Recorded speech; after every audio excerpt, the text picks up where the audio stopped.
Pickaxe. Hello, everyone, and welcome to YOMP.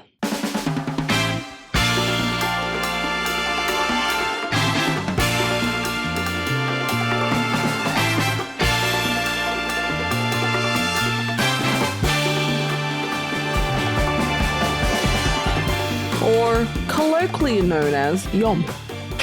Colloquially known. Don't get an Australian to say colloquially. Colloquially. Colloquial. There's too many. I'm not going to do an Aussie accent. Oh, please try. I'd love to hear it. Look at me. I'm doing Kath and Kim. Kimmy. Oh no! Oh no! There's so many different kinds of Australian accent. Like, people just say, "Oh, there is an Australian accent," but there is so many. This is where I disagree, because I've had this conversation with Joe before, and he was like, "No, I could have sworn there's like different parts of the UK that have like." You know, various different ways of saying things, like in Adelaide, and you pulled up a video of like a guy doing like an Adelaide. Heath? Huh? Heath? If I ignore him, then it's the noise gate. He just needs to have a little bit of help on the noise gate. Yeah, I heard him. What a boy! Yeah, boy. He's a good boy. He's bad, actually. You're a good boy. He's a bad boy. Anyway, yeah, I liked the comment that somebody put. Do you know the one I'm talking about? Immediately, yes. Yeah. That you were putting on an Australian accent of some sort. It was. I think they said like, "Oh, you know, well done on the Australian accent" or something, and I'm like, yes, yeah, yes, that's. It's because I am Australian. I mean, good job on the Australian accent, G. Thank really you. Well. It's homegrown, was born with it, you know, very proud of it. Premium homemade Aussie accent. Yes. But yeah, welcome to this episode of YOMP. Another one with yours truly. Oh, another G. one? Another one. My name is G, and I am joined by who will now be my fragrant co-host. She's also very fragrant. I like to be. I try. You should try. She is my fragrant co-host, Boof. Hello. Also colloquially known as Sophie. We've had Keith here. He's walking all over everything as per usual. I'm trying to make sure that he does not press stop on the recording, because he's done that before. Yep. Yes. And he's a naughty little boy. He's a naughty little boy. Good boy. Do you know, I've had a birthday recently. Keith's trying to spin round, but he's too... Come on. You're too big, aren't you? You've got yourself stuck, you silly man. He's stuck on my keyboard. He doesn't know what to do. I've had a birthday, right? And today, of all days, a package has just turned up. And when I said to G... "Oh, something's come in the mail and I don't know what it is. I don't know who it's from." And G said, "Oh, it's from me," because she just got the delivered notification. So I thought, should we open it on the podcast? Yeah. I'm going to tell Keith to stop this nonsense. Ooh, that's my keyboard. Sorry, I'm not farting. Fart shit the pant. Shit pant. It's in a purple envelope, it's a box in like a purple plastic envelope. Keith, if you get off this MIDI keyboard, it is not. He's using it like a springboard, like a springboard. Oh my god, he's losing balance. He's right on the very edge of this. It's a 49 key keyboard. Get down, bad man. The whole of the the whole of this podcast is now going to be me telling Keith off. You play with that plastic bag. There you go. Play with traffic. So it's a brown box. It's got brown paper. Keith's back. Are you going to try and headbutt these scissors? I thought so. Oh no. Oh no. Oh no, not the scissors. I know. Don't let that boy with the scissors. Oh my god. It is packaged, right, with VHS tape that is ripped up Oh, Can you hear that? It's great. oh my god! Did they really? They really did. That's What is this? amazing. Heath, if you fall off that, I'm gonna kick you on the butt. Oh yeah. Oh yeah. Oh, this is lovely. It is an LED light of a VHS tape, and you know, I've got a similar one. I think it's from the same people of Gremlins, and this one is Back to the Future. I chose it specifically because I remember you did a video for Back to the Future, so I was like, she will like this. Did I do a video on Back to the Future? It's either you did a video or you. I remember when you were starting out with soft focus. Yeah. Yes. Yeah. No, it wasn't. I was dating professors. Okay. And yeah, I was seeing who was the hottest professor, like mad scientist to date, and what's his name? Doc Brown from Back to the Future. I think he's a very eligible bachelor, to be honest. So this is gorgeous. Oh, I'm glad you like, because I got you like other stuff, but I was like, oh, this seems like something that can, fit on her set, and it's very smells thematic. really nice. Oh, that's so nice. I'm glad you like it. I wonder what the tape is that they've used shred as packaging. Hey, actually, fucking genius, because that works. That works as really good packaging material. I'm going to start ripping up all of my VHS tapes to use as packaging, I think. You'll have an abundance. You'll have an abundance. I love it. Thank you so much. You're very welcome, and happy birthday once again. Thank you so much. It is fantastic. Oh my god. And yeah, that's wonderful. And it says, enjoy your gift from Etsy. Oh, I love it. Oh, and I can I've got a code for my next order from Real VHS Lamps on Etsy. That's handy. I'm just saying, because I like these things, and I think other people might like them too. I think it would look really nice, like on your, bookcase or your set, I think it's fucking brilliant. It's got a little remote as well, so that I can control the lighting. Yeah, from afar. Yeah, I'm gonna exactly. plug it in now. You can choose, like, for anyone listening, it's like you can choose, I think, the color and then the power option, so you can choose it to come with, like, a Bluetooth controller or AA battery, stuff like that. Yeah, or cool. like, it's brilliant. It's brilliant. Gee, I love it. I'm going to play with it right now. I gave her something shiny. She's going to be distracted. Look in. There we go. Oh. I still can't believe the timing. We jumped on, this to do the recording, and then it arrived. Timing of that. Oh my god. It's flashing. This is fucking brilliant. Thank you, G. You're very welcome. And it's even come with a little battery to put in the little remote as well. Oh, isn't that handy? So I'm glad you like it. I love it. Thank you. That's so kind of you. We're doing a movie podcast as well. This is like we talk about films, don't we? Yeah, I'm noticing a trend. Where, there is some sort of trend. There's some sort of trend. I mean, you could be fooled sometimes because, we kind of talk about mascots and, all sorts of random shit, but it's part of the charm, I would say. Well, I mean, I like talking about it. Whether anyone listens to it, we don't even know whether people listen to this. I'm just going to put it on. It's purple, it's pink, it's purple. I can change the colours. It does change colour. Nice. I was worried that it wouldn't, because in the drop-down menu, it says select an option, and it was giving me pink, white, yellow, that's purple. Pretty. It's fading between. Oh, is it? That's beautiful. Take a picture. I want to see it when you have a chat. You need to fucking stop wandering around, or you are gonna get a keyboard in the face. Like this is dangerous stuff, my son. Let me do this. Oh my gosh! I can put it on the Patreon. It's beautiful. You should. That would be nice. That is so nice. That is so good. Oh, we're not talking about Back to the Future though. No, we're not. which is sad because, you know, Which is arguably a better movie in every way, shape, and fucking form. Yeah. Compared to this fucking little piece of shit.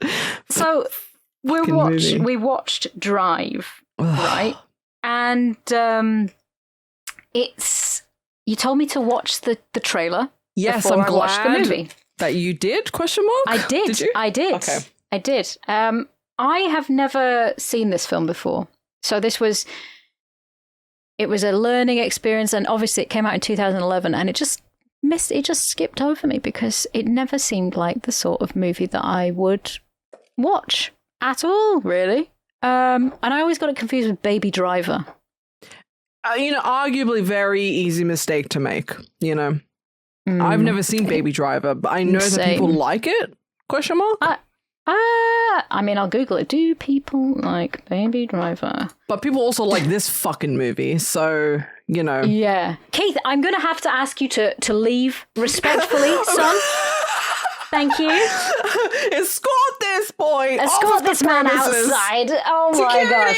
Security, please. There is a horrible little man in a tuxedo here.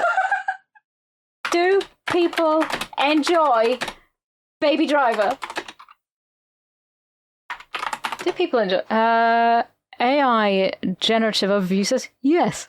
Many people enjoy Baby Driver for its stylish action sequences, catchy soundtrack, and unique blend of genre. I don't know what it is. Anyway, it's what Drive probably should be. I mean, I think Baby Driver came out afterwards. So, and then the top result is Reddit. Why do people like Baby Driver? The movie is just torture. So me about fucking Drive. Anyway, I got the two confused, but it's fine. It's fine. I was like, oh, is this the one where that man listens to music all the time? So I was like very confused that there was not a lot of music. There was some music, but there was not. I'm gonna get onto that in a second because there's something interesting about that. But so you watched the trailer, okay? Mm-hmm. What did you think of the fucking trailer? What impression did you get from the trailer? Here we go. I was expecting a film where there is a getaway driver, okay, and he gets involved in some big heist type thing, and there's also going to be something about NASCAR racing, and it's quite action packed, you know, and he's gonna get a lot of money, and there's gonna be a lot of action. I thought there was going to be stuff happening, you know, Jim? Yeah, right? Yeah, isn't that crazy? Yeah, Isn't that I thought there was going to be crazy? something. And then the film happened. Yeah, it happened. This fucking movie. Like, if they had just advertised this movie as it should have been advertised for what it is, some Cannes film, artsy fartsy, fuck around, jerk off, fucking silent goddamn movie, then I wouldn't have a problem with this movie. I probably wouldn't be as mad at this movie. But because when I watched it at the time, and there's a funny fucking story about a woman who sued the company because yeah, I think even she and a bunch of people had a problem with the way that it was advertised and marketed, because it's marketed and shown as this action-packed heist, you know, drama-filled type movie, and it just really isn't, you know. It's a slow burn, fucking silent, goddamn, brooding protagonist asshole of a movie. Yeah, the movie itself is an asshole. It's really interesting how I can be so angry. Have you ever heard me this fucking angry about a movie before? Well, I mean, you've been confused about movies. You've been sad. You've been very sad about movies, but you've never been this angry about movie. Yeah, I'm effing and jeffing. All right, she effing and jeffing because it just like, if it was just advertised the way that it was, it's just mismarketed, mismarketed to hell. It's very mismarketed. That's why I told you to watch the trailer first. And I'm like, okay, tell me what impression you get from this fucking trailer about this movie. I was interested in what you were going to be so mad about, because on the surface, this seemed like a very G film. And you did say that it was not to your taste. And I was like, but damn, this seems like everything G would enjoy, you know? So what, even when you finished the movie or before? No, before. Okay. Before. And Yeah. I was like, what could she be on about? And then the movie starts. Yeah. Ryan Gosling is on the phone and I can't hear a fucking word he's saying. Because he's mumbling. And the only notes I wrote down before I fucking gave up was, man, this guy's fucking mumbling. And then I just stopped taking notes. Like, that was it. Yeah, I think I got out maybe 4 paragraphs before I gave up. And every 5 minutes I would mutter under my breath, this fucking movie. This fucking movie every 5 minutes. Oh my God, it makes me so angry. It just, okay, let's just get into it, right? Yeah. So it turns out Ryan Gosling, I confused Ryan Gosling and Ryan Reynolds as well, because stop calling yourself Ryan. Yeah, easy mistake to make. They look very similar. I was like, holy shit, he looks like my ex. And I was going out with this guy just before 2011. And my ex looked like a fatter, slightly fatter, not very much fatter because he's lost that weight now, but his jawline's different. But he's got the same face and the same sort of like placid look about him. Where he just sort of like, God, the image of fat Ryan Gosling is just sending me. I'm going to Google it. Fat Ryan Gosling. I bet somebody's done it. Fat Ryan Gosling. And then I bet it's my ex. Oh, yeah. No, actually, he looks like way less like my ex when he's fat. Well, he's got a beard. Same nose, though, you know? Yeah. Like same I like his nose. I will say that. It's got a very nice, pronounced nose. I love a lovely, long nose. Any sort of like, any shape to it is a bonus, but like Ryan Gosling's nose is very nice because it's got a little bump in it. Yeah, it's nice, right? Yeah. It's good.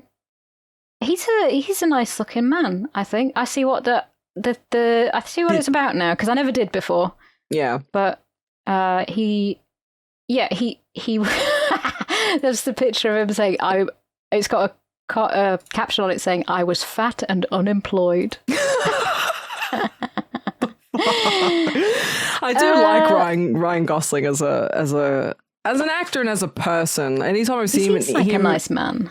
Yeah, anytime I've seen him in an interview, any press junket, media junket type things that he's ever done, like, I don't know if you've ever seen the Blade Runner, Alison Hammond. Have you ever seen the interview? Oh my God, yeah, the interview with Alison Hammond. Oh, fucking iconic. She is an icon, first of all. She is fantastic. She's just such a treasure of a person. But anytime he's ever done any sort of interview or anything, he just seems like chill, down to earth, nice dude, you know.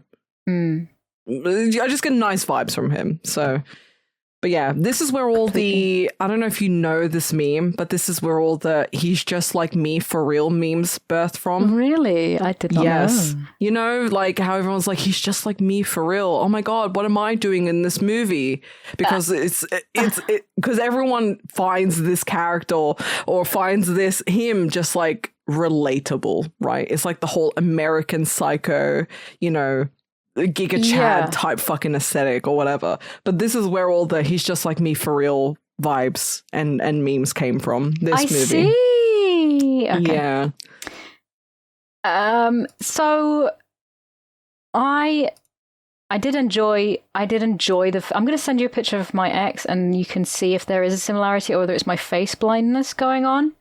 Because what should be the face blindness? This is going to be iconic. There you go. No, it's not the face blindness. So my ex looks like Ryan Gosling. Yep. No, you were fucking right on the money. This is like Ryan Gosling from Poundland type deal. He is definitely Wish Ryan Gosling. Yeah, 100%. Shout out to Sophie's fucking ex. He's not listening to the podcast, G. He won't follow me back anymore. His new girlfriend follows me on Instagram. But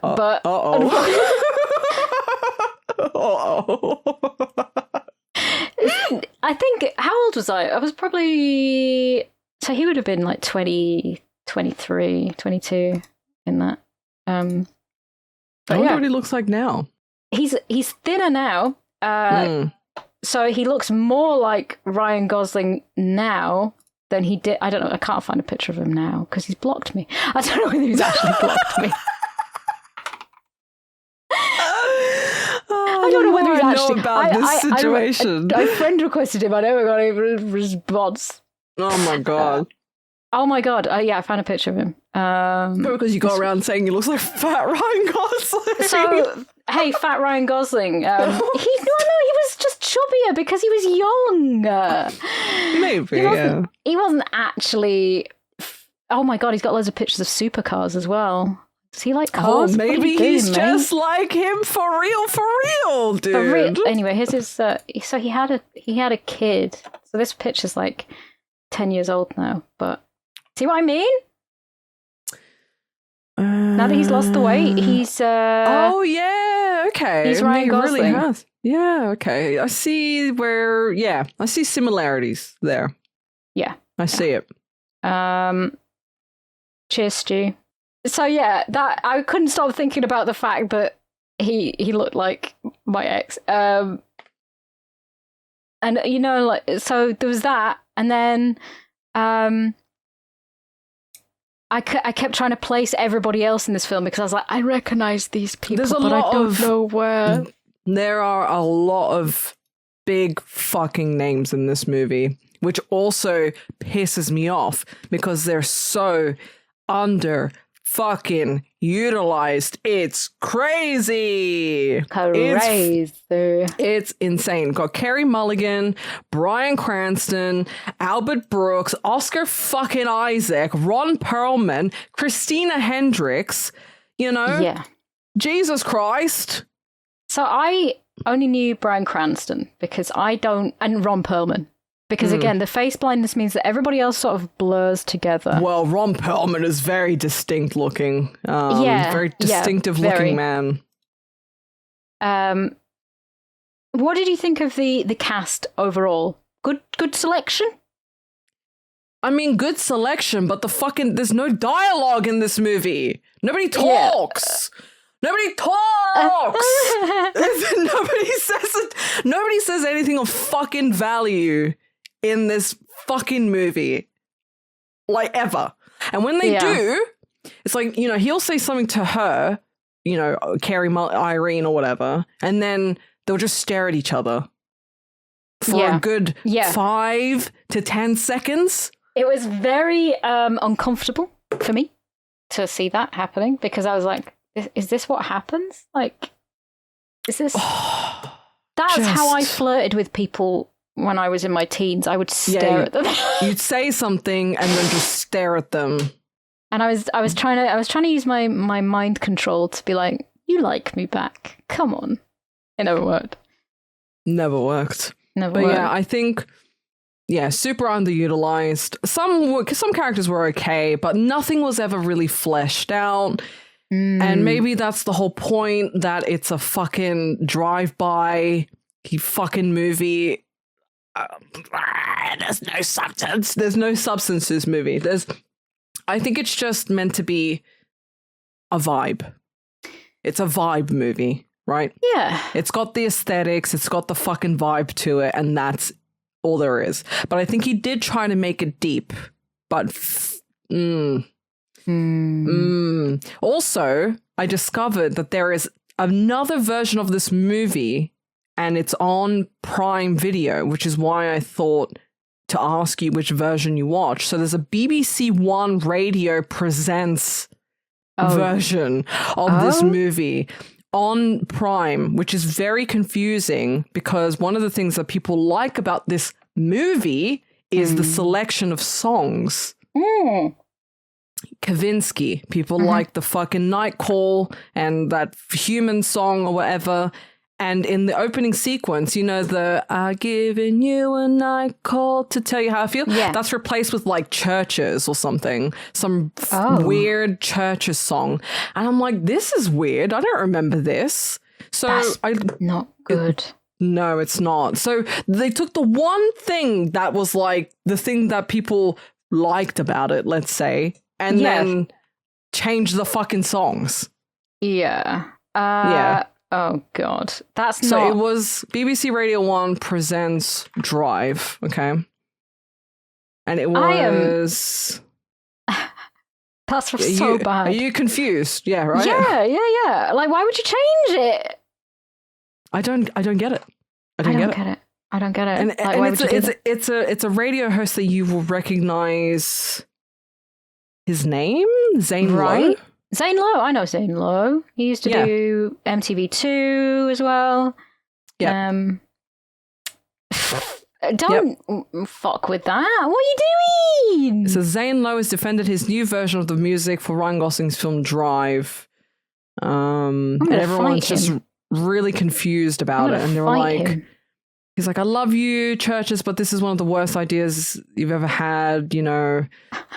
Like people like the music choices in this movie, and for them to just like change that around is just a bizarre choice. I would say, right, here's the thing, because music, a score, a soundtrack to a movie is so important to, like, because it's the director's vision. It's everything goes together like that, you know? And so for somebody to go, no, I can make it better. So here's a rendition of Yakety Sax where it plays over the whole thing. I'm like, no. Like the opening sequence with him and it not playing that iconic song, which is what the movie is like pretty much known for. People like those two songs from Kavinsky, if the other one is Kavinsky or whatever. But I don't know. I was a big fan of Kavinsky back in the day as well. I had a T-shirt that I wore religiously. Well, it's of the time, to his right? show. Yeah. I went to a show in London. Bought my tickets. Took my friend down to see Kavinsky. Couldn't get in. Couldn't prove I was over 16. Oh no! Because didn't have any ID on me. Whoopsie daisy. So we went to Pizza Express instead. It wasn't very good. Don't really like Kavinsky that much anymore. I was going to say, he's all right. Like, the songs that he did at the time, you know, he's got a couple bangers and stuff, but yeah, I don't know. I thought I saw that he was coming back in some regard at some point, but... Wasn't he at the fucking Olympics recently? Oh, maybe. The French. Yeah, probably. Yeah, probably, whatever. I think he was. Yeah, Night Call. And he performed Night Call at the Paris. I think it was either the opening or closing ceremony. And I remember thinking, that's fucking random. Yeah. But yeah, I think he's only got a couple bangers anyway. Yeah.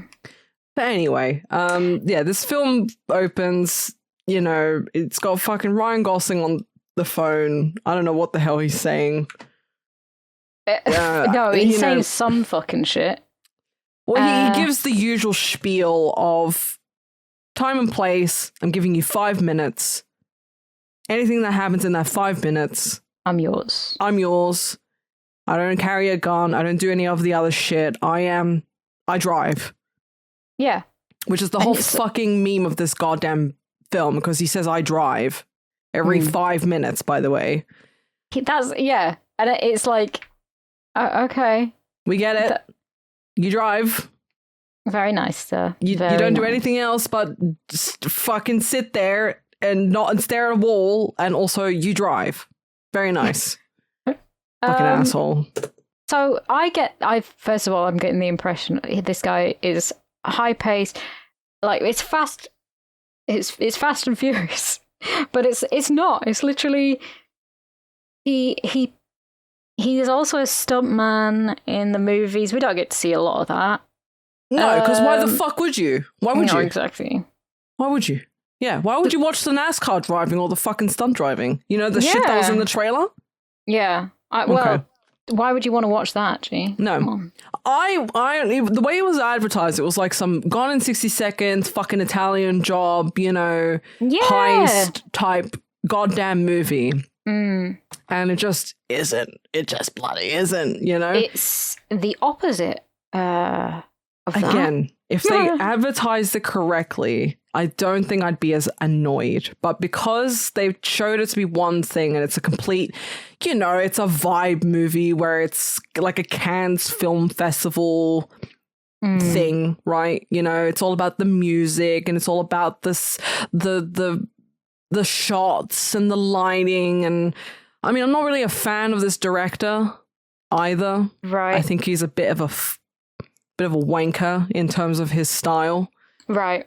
I've watched The Neon Demon, which is so much worse than this, if it's even possible, but it's so much worse. Right. And Hideo Kojima loves him. They're like best friends. He's in his game. He is in Death Stranding. Okay. Yeah, so I'm so angry. These people piss me off so much sometimes. I understand. It's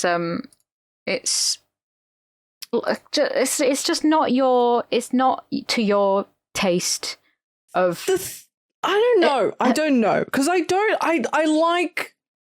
have a problem with slow paced, slow burn, less is more artsy fartsy type films. I don't have a problem with those, but you know, it's just one of those things where you don't like something because something about it has just really pissed you off, or a person. Like when you look at a person's face and you're like, something about you that I don't like. You've not done anything to me, but there's something about you that I just get angry looking at you. And just don't like. That's how I feel about Drive. Right. I understand. This movie just gets me so angry. I'm going to try and calm down, but oh my God. We'll just have a second to just, This is how you feel about Heat. This is how I feel about Drive. Right. I mean, that's interesting. Okay, because I was sitting there thinking, for the first hour of the movie, I was like, do I prefer Heat to this?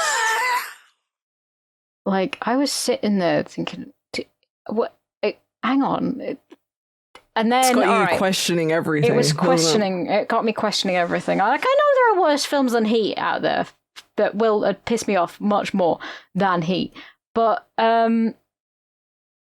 it was slow. It was very slow. And so there are a couple of different storylines that are going on at the time. You've got he's a getaway driver. We see him, he's doing a getaway, and he's very good at driving, isn't he? He's actually very, very good at getting away from police. So he picks up a couple of guys, they chuck stuff in the boot. He's got his watch on the steering wheel, so he knows that he's got 5 minutes that starts, and then, you're off. This is what you get. One guy gets in, and it's like he's watching the clock, and he's also got the baseball game on the radio, and I'm thinking, oh, he's so fucking chill, man. He's so chill. Yeah. And he's got a police radio as well. So he's got two things going on, and he's driving. The guy gets in with seconds to spare because the police are on the way, and off he goes. And he's got this guy called is it Shannon? Shannon, yeah, that's Bryan Cranston's. Sharon?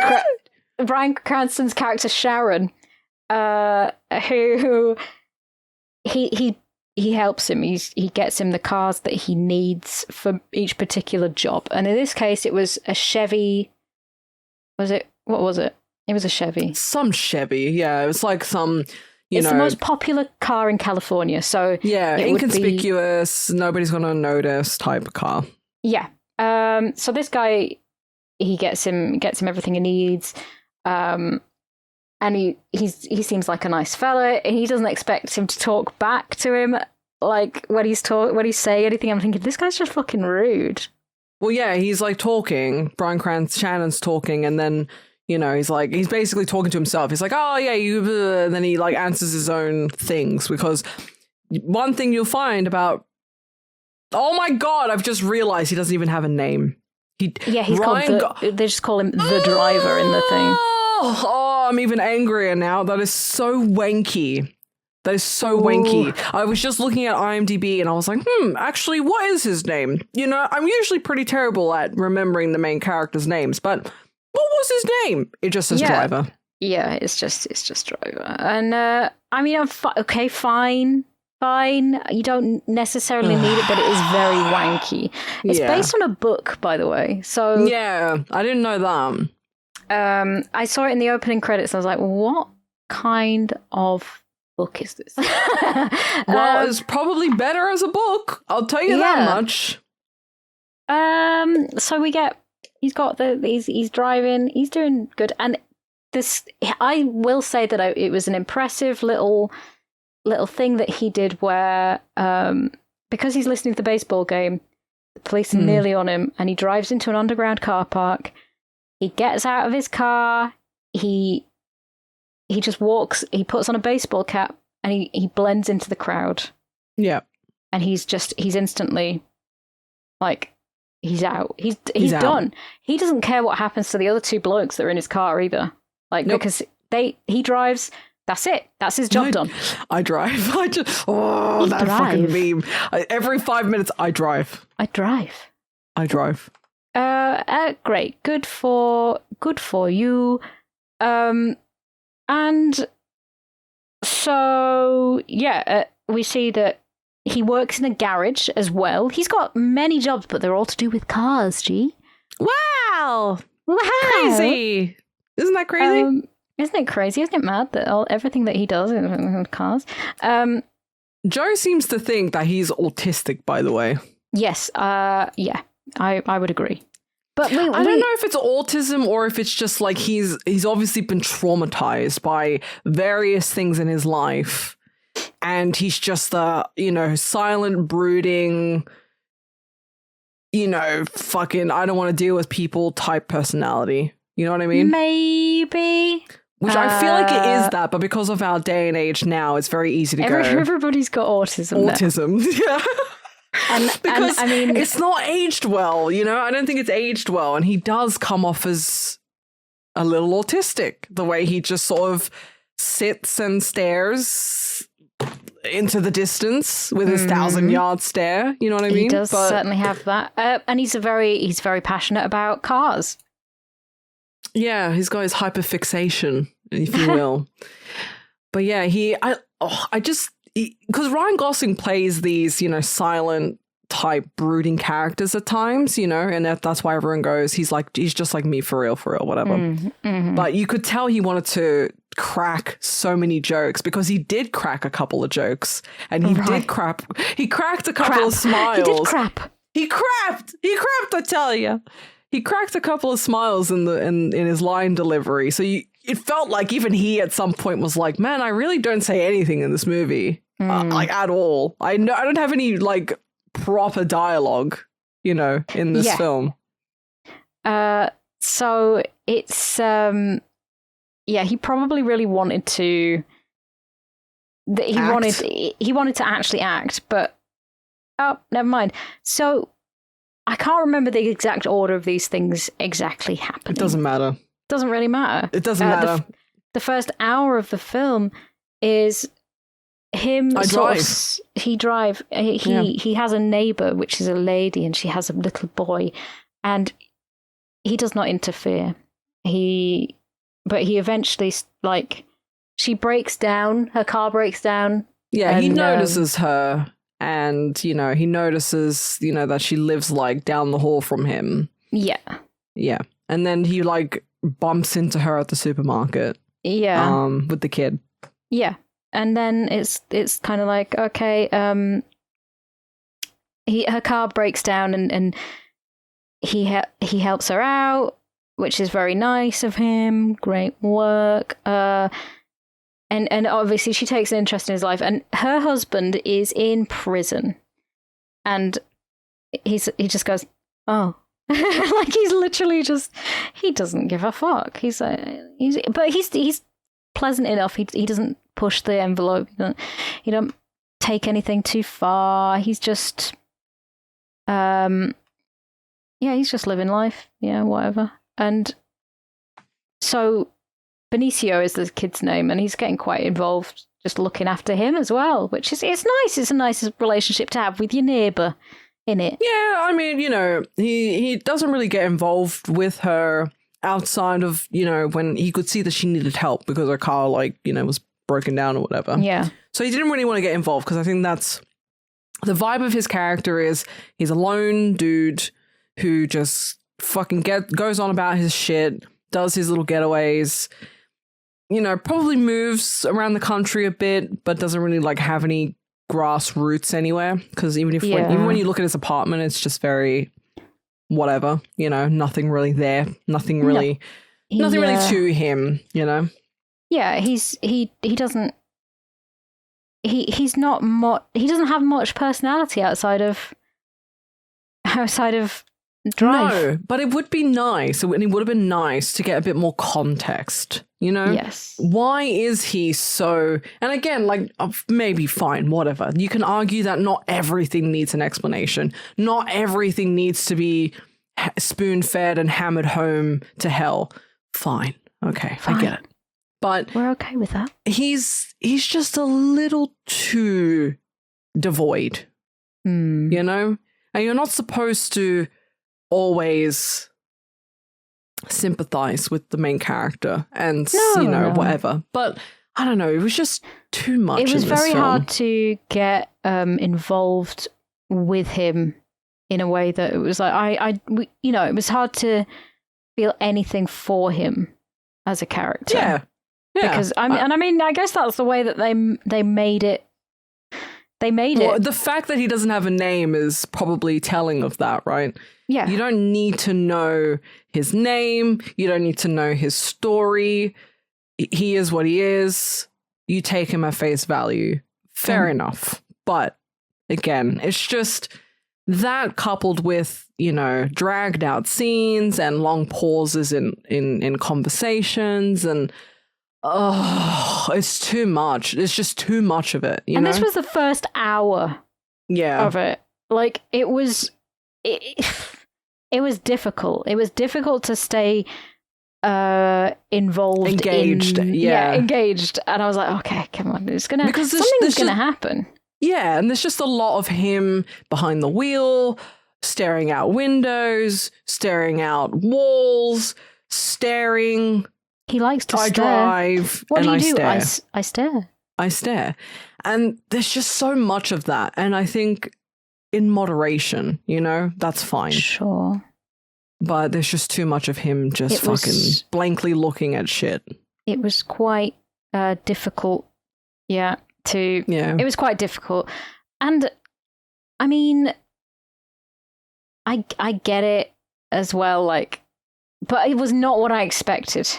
No, because again, I don't really try to watch trailers anymore because they give too much away, too many spoilers, and it's obviously trying to sell you the product in a favorable manner, and they put all the punchlines and all the good bits in the trailer a lot of the time. But, obviously this was back in 2011, so I'm like, I'm a lot younger. I'm like, oh yeah, I want to watch a nice action-packed heist movie. This looks really cool. This looks like a vibe, whatever. And good fucking God, it was just everything the trailer wasn't. Yeah. And which is very disappointing. There's this guy called Nino who runs a pizzeria. And he is some kind of criminal. I don't even know. It sounds mobby. Yeah. But it's because Sharon is trying to get funding for a rally car, which is interesting because obviously, this kid can drive, and he's like, wow, this kid is really good at drive. You need man drive? I got man. He drive. I got man drive. I can give you man drive. I give you man who drive. And it's, what is it, 300? 340K or something. Yeah, he wants like a lot of money for. Because he would give, not only would he get the cars for Ryan's character to do the heists and stuff, but he also provided cars that would do the stunts in movies in Hollywood as well, which, you know, he said that he made 30 grand off of that business structure, that business that he has, which is overall in a year, which is not a lot considering. Yeah, it's nothing. And he thinks that this is going to make the difference. If he can get the driver driving a car better, different kind of car drive, then maybe make more money, can pay back. Yeah? Yes. And so he needs the funding because he can't make the money himself. It's, you know, it's a lot of fucking money. So he has to go to the big crims. I mean, they're not big crims, but they got a lot of money, right? No, they're big. I'd say they're big crims. Big crim. I think so. Crim. Well, you know, it's kind of telling when he goes to the rally track to go and meet, you know, the driver, and he's like, he goes to shake his hands, and he goes, and then Ryan's character goes, "My hands are dirty," and then the crime boss goes, "Don't worry, so are mine." Oh, big bad dude! I'm like, He's it's so cringe. But do you get it? His hands are dirty. Do you get it? I get it. I understand. Wow, what a clever film. Also, they kept fucking. Anytime Ryan's character, before the husband comes home from prison, anytime Ryan's character is in her apartment, Irene's apartment, there's always a shot of him in shot of a picture with the kid and his dad. Yeah. I don't know if you noticed, but they kept fucking shoehorning that in. Like, they kept putting it there. Yeah, and it's like, it's trying to, you know, drive home. It's trying to drive home that he is not, you know, part of their family. He's not going to be around. You're just there for the time being, sort of thing. Like, you don't have a place in this situation, essentially. Which is, it's fair enough, really. Yeah, well, because she's, you know, she's got the kid and she's basically a single mom. Don't know how long the husband's been in jail for, but then... And we also don't know how long he's going to be in jail for, because she doesn't elaborate on the fact that she just says he's in jail. It's like, oh, okay. Yeah. And you don't really hear much about it. So he does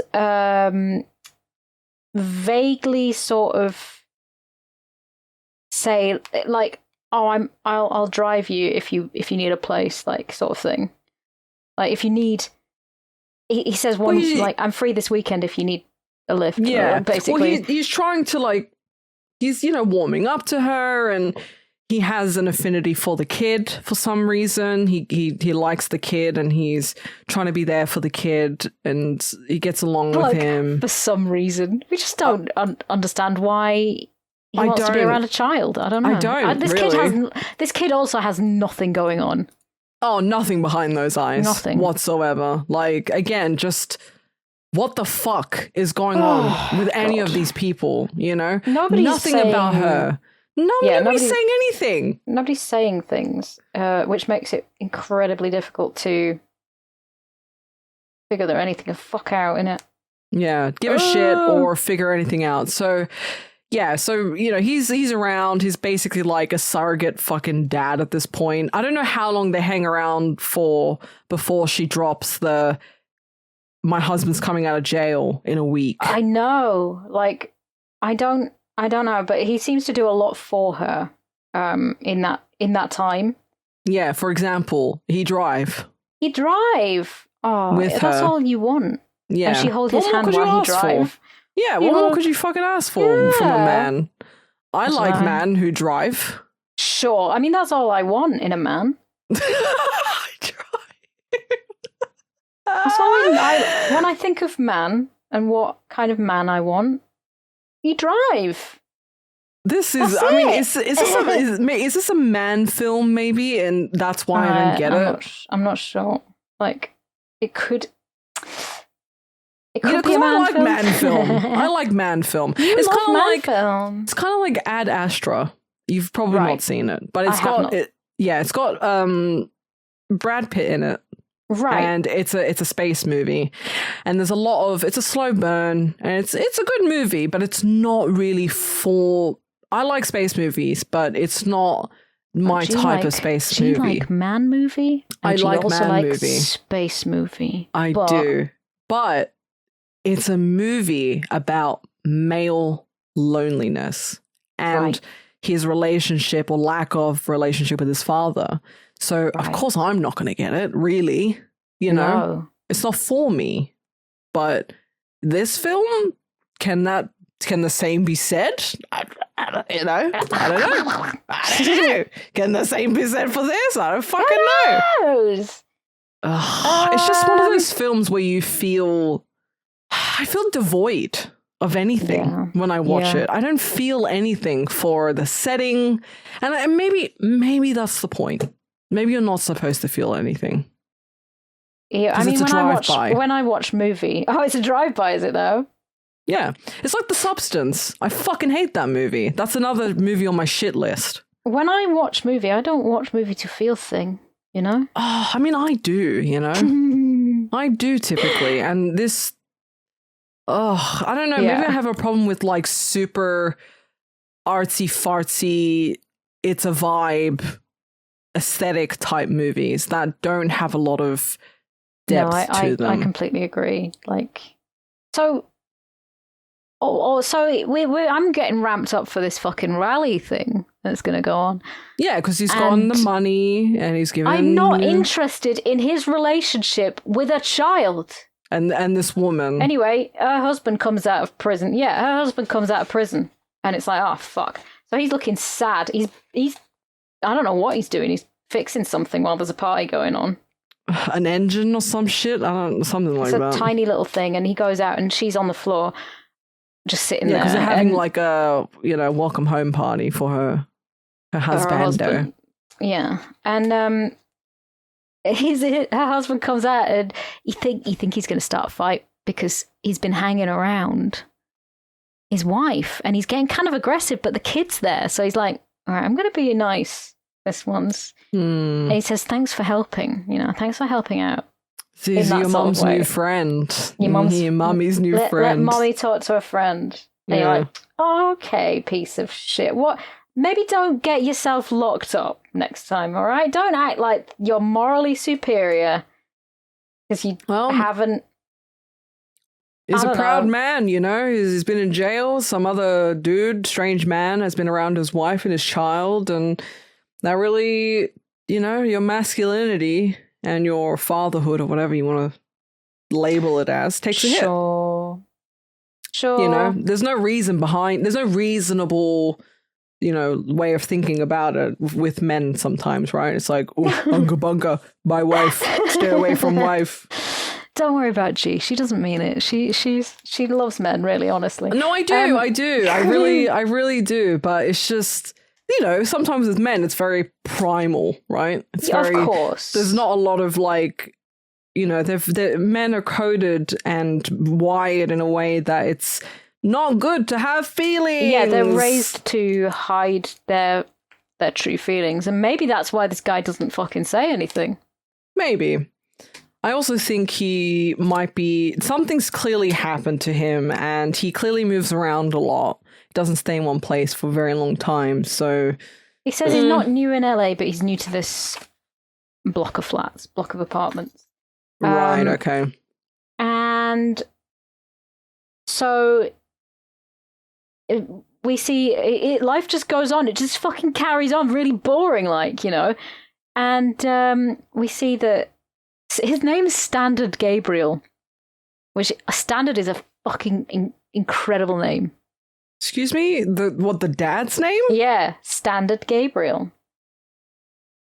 Like, the dad's name is Standard. No fucking word of a lie, G. I'm just telling you, I know you think that I'm bullshitting because I bullshit so fucking hard. He is! His name is Standard. Because he says the line, Hi, Benicio, want to hear about how me and your mother met? I said, hey, I'm Standard Gabriel. She says, what about the deluxe version? I didn't get the joke at first, but I get it now. You get it. She gets Horrible. it. Horrible. It's terrible, isn't it? It's fucking... So he's beaten up. He's on the floor. And there's Benicio hiding around a corner. We see a couple of guys in like tracksuits leaving at the same time. And driver rocks up and he looks at Standard and he just goes to help Benicio first. And Standard's still in his big manly fucking way, like, oh, fucking, because he's saying, don't tell your mom, all right? Don't tell mommy. This is our secret.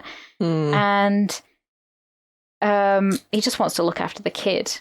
And he's like, so you want to tell me who those guys are? And the guys, he had protection in jail and he had to pay the money.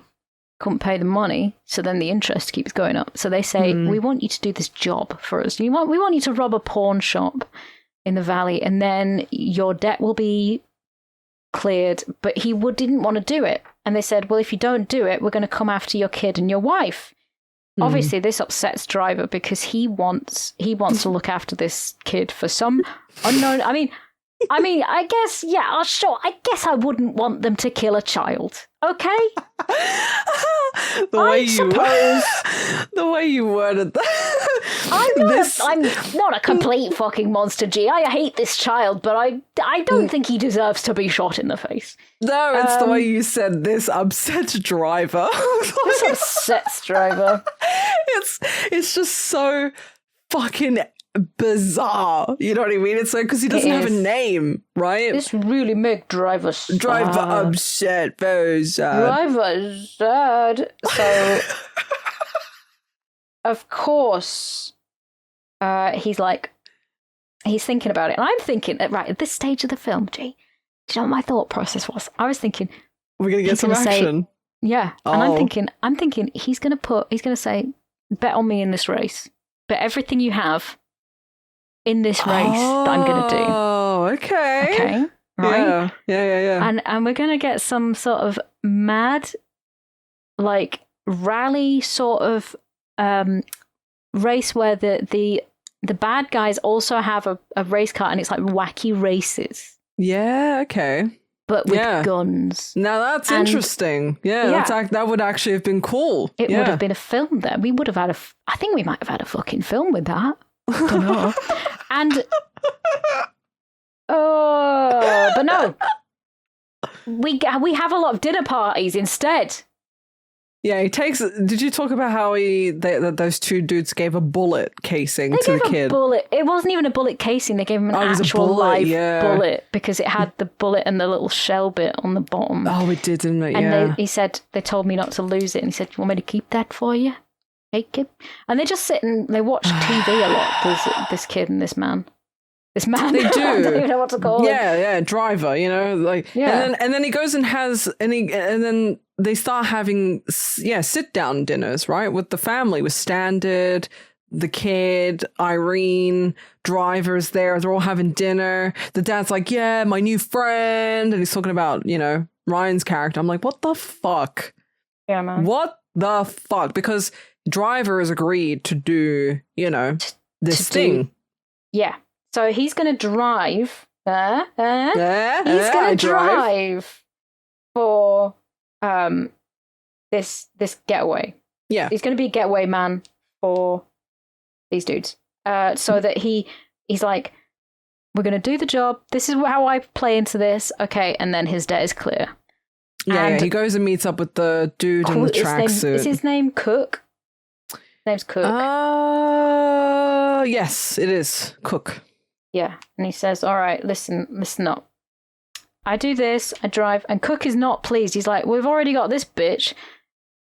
I don't know her name.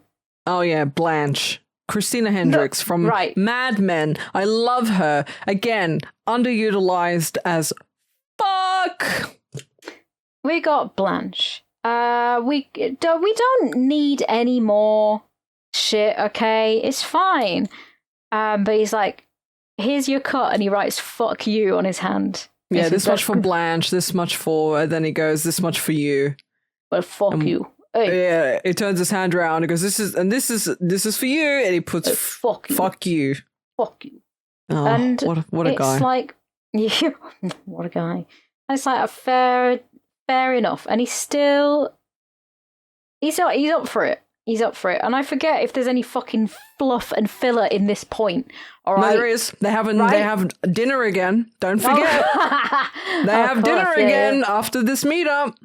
And there's a lot of like toasts to this kid and friend fucking, and he's like, how did we meet? And she was 17, was the lady, Irene, when they met.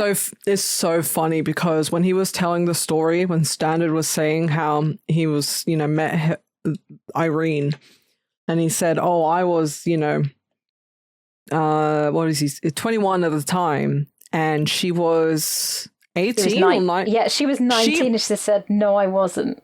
Yeah, she said he thought she was 19, but in reality she was like, what, 17? 17. Yeah. And he's like, oh, that was illegal. Yeah, before he said that, Joe was like, well, illegal. And then he goes, well, I illegally went over. I was like, what the fuck? Fucking calling it. That's a classy man. Classy dude right there. Fucker. I mean...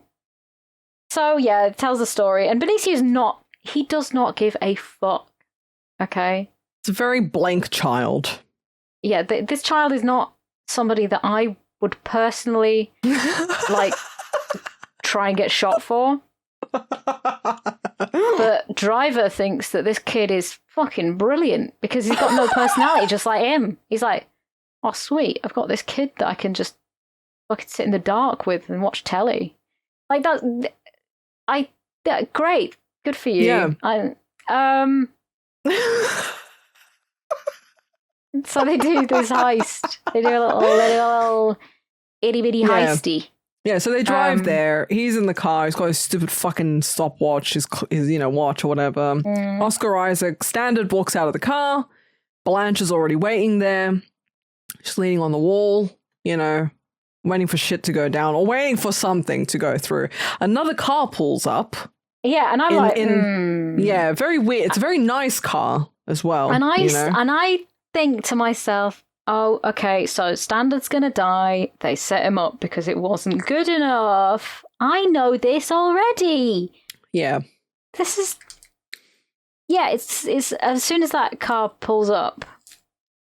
Blanche walks out. So she walks out with, big duffel bag.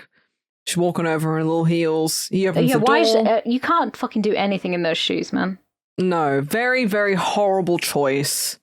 Terrible. Of clothing. I can't walk in those heels anyway because those are some fucking high heels. They are she's got very little feet by the look of her. She's got little feet and she's got massive tits as well. How is she balancing? Like I would be on my face.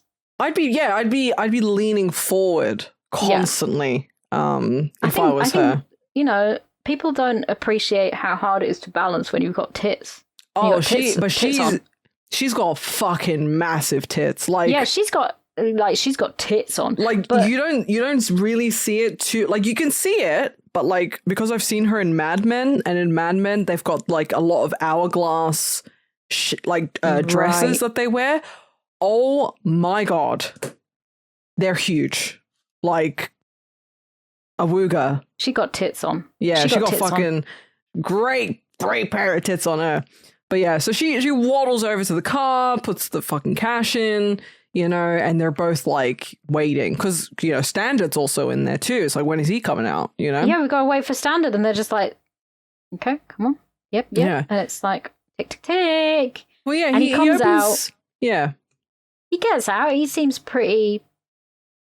But you can see him putting his gun back in his trousers at the back. You know how guys do that, right? How guys do that. Well, they do in movies. They put their stupid ass gun in their butt pocket. Butt pocket, and then a shot goes off.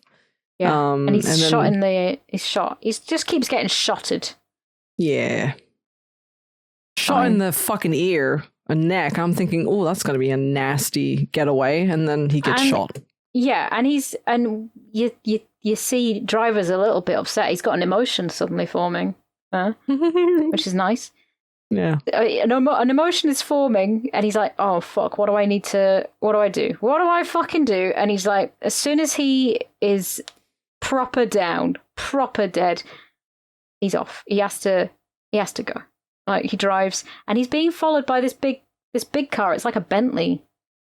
Yeah, right? It's shaped very much like a Bentley. But yeah, it's a nice car that, again, you know, when you're in this middle of fucking nowhere at a pawn shop, very deserty aesthetic, and you see this nice car pull up, you know something's a bit weird. Yeah, something's up.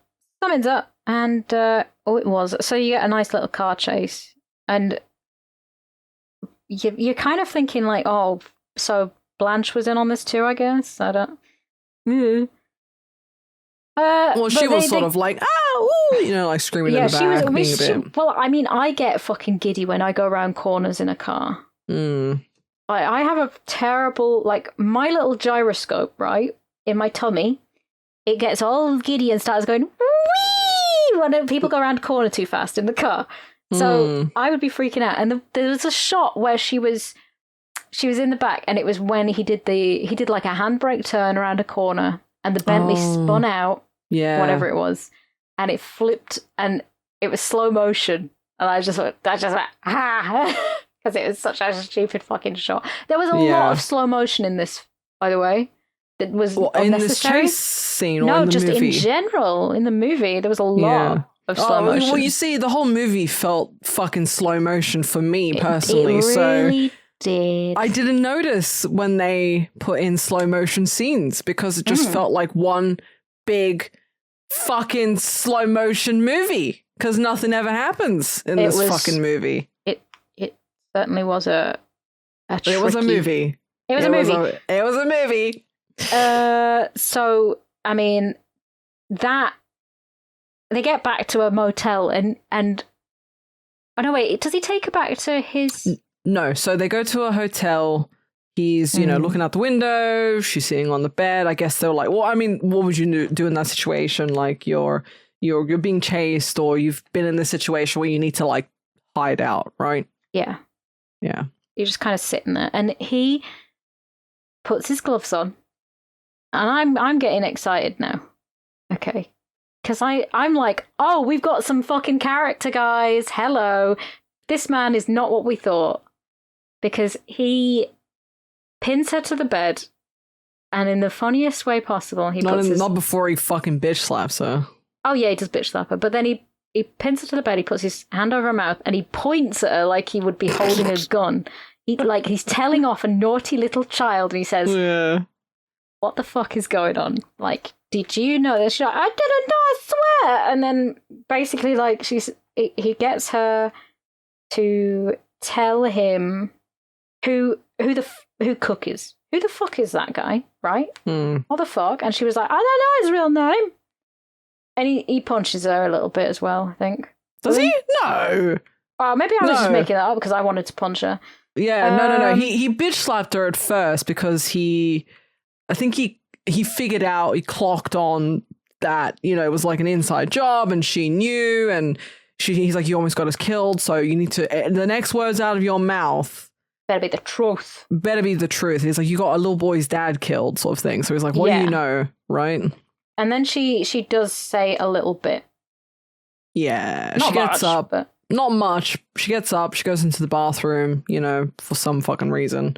And then... Well, I mean, she's gonna put some lippy on.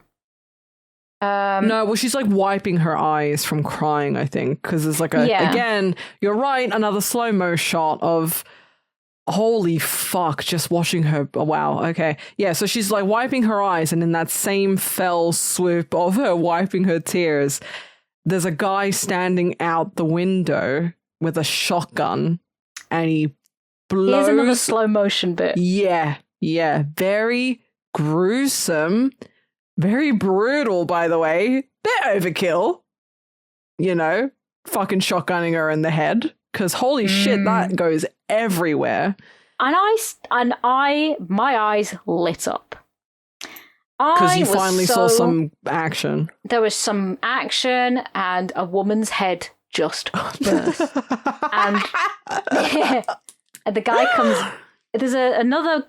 So Ryan Gosling at this moment in time, he hears that happening. He hears glass smashing.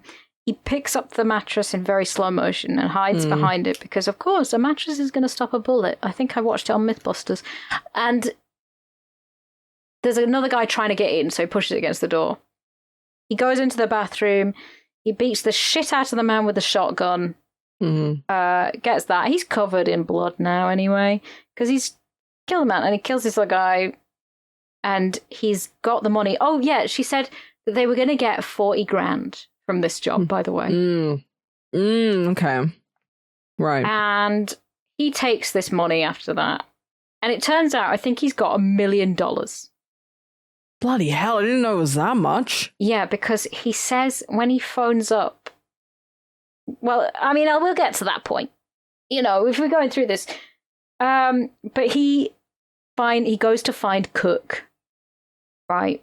And it's a strip club. And again, my eyes... lit up.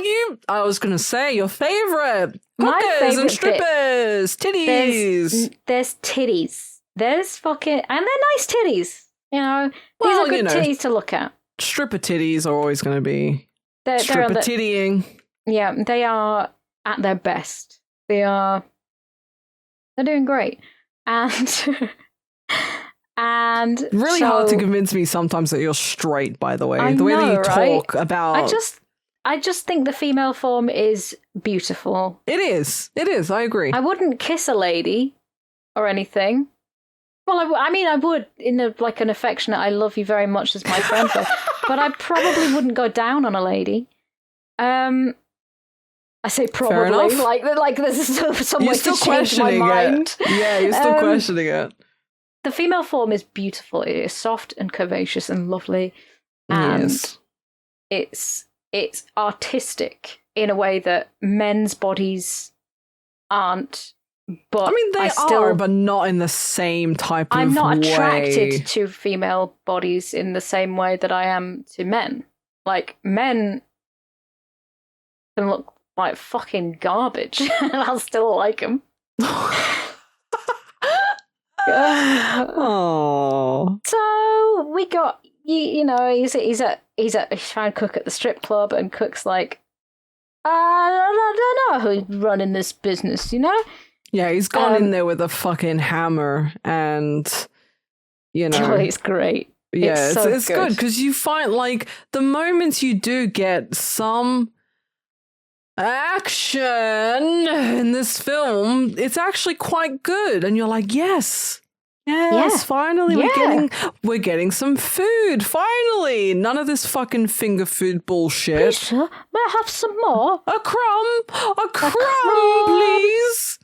And there's some nice shots. He's on the phone, he's holding the hammer, and he's like, oh, this is cool, you know? Finally, and he's about to hammer this bullet into this guy's head. Yeah, very cool. I like that. He's broken this guy's arms, I think. He's really fucking, you know, he's messed him up a little bit. And he makes him eat the bullet. He puts it in his mouth, he's like, you fucking eat this, you fucking piece. And he's on the phone to Nino. Yeah. It's because he says, somebody call Nino. And I'm like, oh, of fucking course. Oh. Well, it's Ron Perlman's character who runs the pizzeria, who is friends with Sharon. I'm still laughing about calling him Sharon. Friends with Shannon and what's the other guy's name? The other dude who's also a mobby the guy man. that was going to fund the race car. It is Bernie. Bernie. Hey, very Bernie. forgettable fucking name because I don't remember anyone's name in this film. It's hard. Don't worry about it. Nobody says these things enough except Nino, and I immediately know how to put a face to a name with Nino. Yeah. So he says to Nino, "Hey, I've got something he wants, and you don't have nothing. It's $1 million." And he's like, "Please hold." And he says, we're gonna meet up and I'm going to give you your money back. End of story. And I think that's a nice way of doing it. It's just like, I just want to give you your shit back. I want out. I'm thinking. Well, that's the whole point, right? Like, you got your money. What's with all this fucking, bullshit with turning up and shooting out and chasing? And it's like, it's never clear cut with these types of, people, right? These mobsters, these shady dealings. It's never as clear as, you do this for me and you get this. You're never going to walk out unscathed.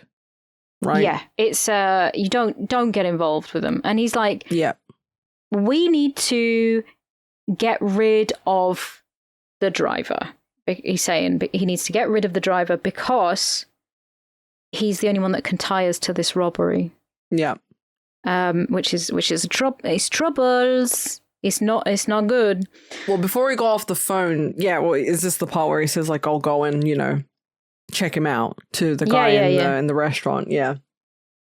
So he's saying, right, all right, I'll go and see what's going on. All right. Maybe not, it's he should know who this driver is, but yeah, he turns up at his apartment, right? Yeah, the other guy, one of his goons. His goons. And he's obviously Irene's really upset because her husband's dead. Mm-hmm. Irene's a bit, sad. Well, yeah. Yeah, her husband gets out of prison and then gets shooted. Not long after gets shot dead. And then, Very sad. Yeah, I mean, I don't feel anything at this point, but no. But he says he tells her what was going on, and she slaps him, and it's like, okay, and they go down the lift together. Yeah, but he sees as soon as they enter the lift, there's this guy who's there, who's in the lift. And he's like, oh, wrong floor. All right. Okay, don't worry about it. But he's on the wrong floor. No worries. And driver spots that this guy's got a gun holstered. So what he does, in more slow motion bullshit, he pushes Irene behind him and gives her a big fucking snog. And then it's like the lights change and it's all very cinematic, but this goes on far too long. And then he starts beating the living shit out of this guy. And he does not stop. And it's like, oh, okay. Yeah. It's like a Wild at Heart, when he just keeps fucking going, right? And it's absolutely spectacular because he's heel stamping this man's head into the floor and he will not fucking stop, and there is blood and brain matter everywhere. Yeah.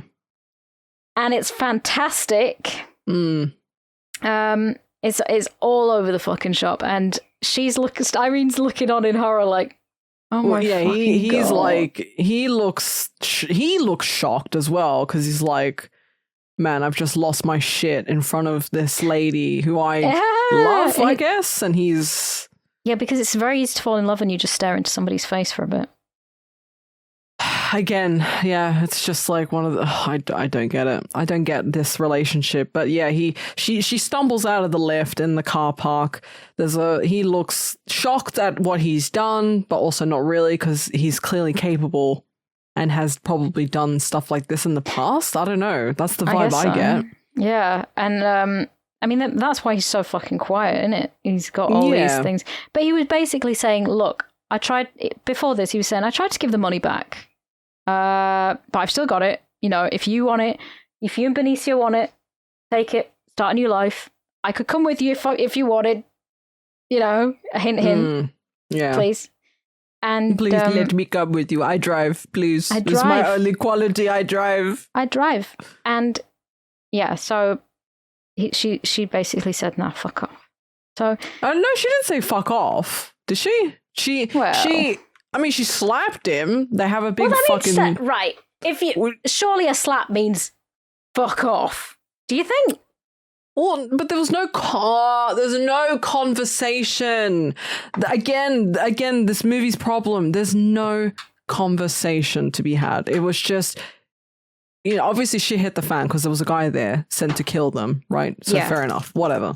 But they have a conversation. They get in the lift for whatever fucking reason, was completely unnecessary. Then he beats the shit out of this guy, kills him, smashes his head in. She stumbles out of the lift backwards. He stares at her, and then the door closes. Yeah. So there was no other conversation from that, but I guess that seals it. Because how can you then, be with this guy who you've just seen stomp someone's brains out? There's no other conversation that needs to be had from that point. But I can't remember if they ever talk after this, though. I don't think they do. I don't think they do. No. Because he goes and meets up with Shannon. And he's like, you told them about Irene? What and Shannon's like, fuck? Yeah. He's like, Shannon, you need to fuck off right now. Shannon, you need to leave. Well, he's like, I should fucking kill you. You told them about Irene. He's like, calm down, calm down, calm down. And then he doesn't do anything. Yeah, in the first hour of the movie, you're thinking, wow, Driver is so nice and sweet and kind. He's just silent and misunderstood. Yeah, and then in the last 40 minutes, he's kicking the shit out of a man in a lift to the point where there's no head left. Yep. Which is very impressive, actually. But that's what I'm saying, though, because it's like, clearly he's not fucking, like, autistic or anything like that. He's just a guy that's had some really bad shit happen to him, or he does...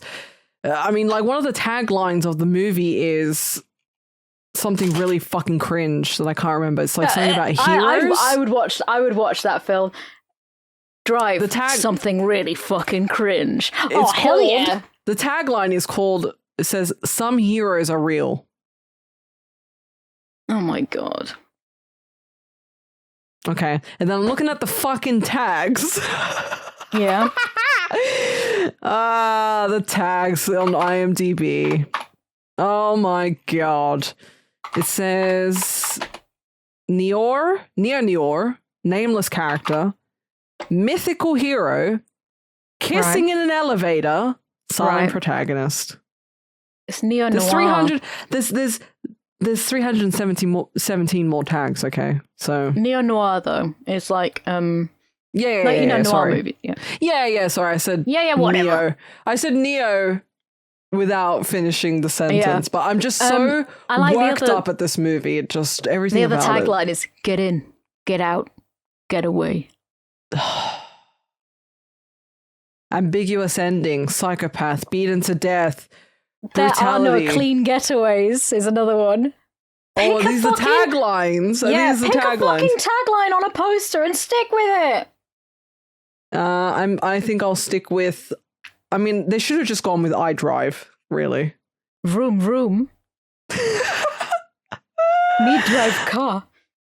Aesthetically, I was so excited to because it looks like the sort of thing that I'd like. Yeah, it's got that Beverly Loughlin type of filming vibe to it. Miami sort of 80s. Which is why I think, and Joe said it, is that this movie's meant to be a vibe, right? It's just one of those fucking aesthetic movies, which is the vibe I get from The Substance.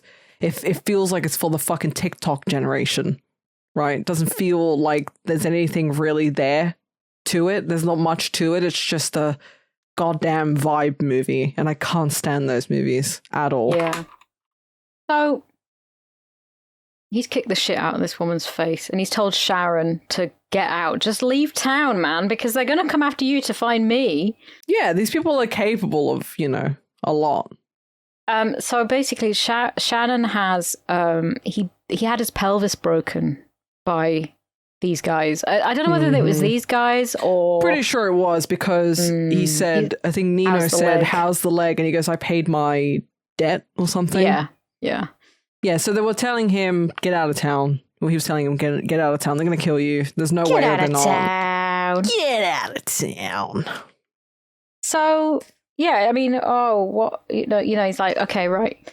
And so Shannon's packing his bags and he's ready to go. And then here comes Bernie shows up and he's like, oh, you got a lot of nice cars, but you don't lock your doors very well. And he's like, hey, come on, man. It's fine. It's all right. My doors are always open for you. And he at least grants him. He's saying how excited he was for this rally car. And I was like, me fucking too, man. I was so excited for this rally car. Yep. And he says, yeah, you fucked it. So he gets a switchblade. Or it's a razor. I think it's a straight razor, actually. And he grabs his arm to shake his hand. He shakes his hand and then cuts it down the artery in his arm. And you immediately see his arm split open. Horrible. And it's very good. It's a very good effect. Blood is all over the place. It's like, and he's like, shh, it's done now. It's done now. Shh, it's okay.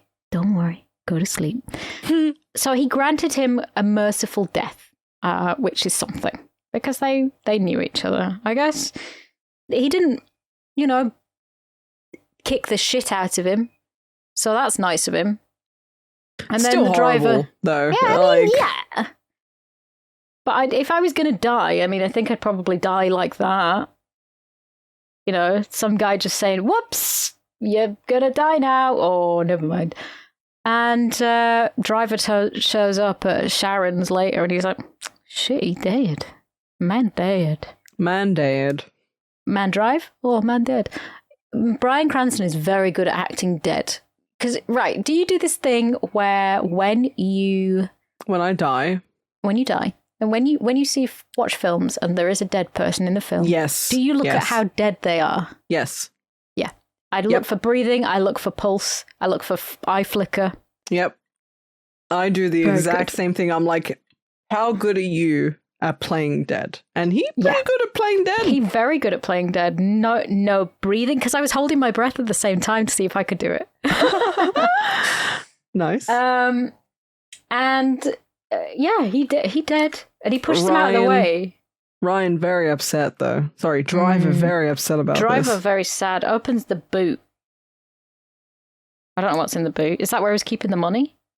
I think so. Maybe. Yeah, I think it is. And so then he's like, he's pretty fucking pissed off. And he says, Nino is, he's like, Nino, bad man. So he goes to his movie set and he gets a rubber mask. I hate that mask so much. Fucking brilliant. You liked it. I thought this bit was very funny. And he goes to Nino's restaurant and he's having a wedding reception, some kind of party.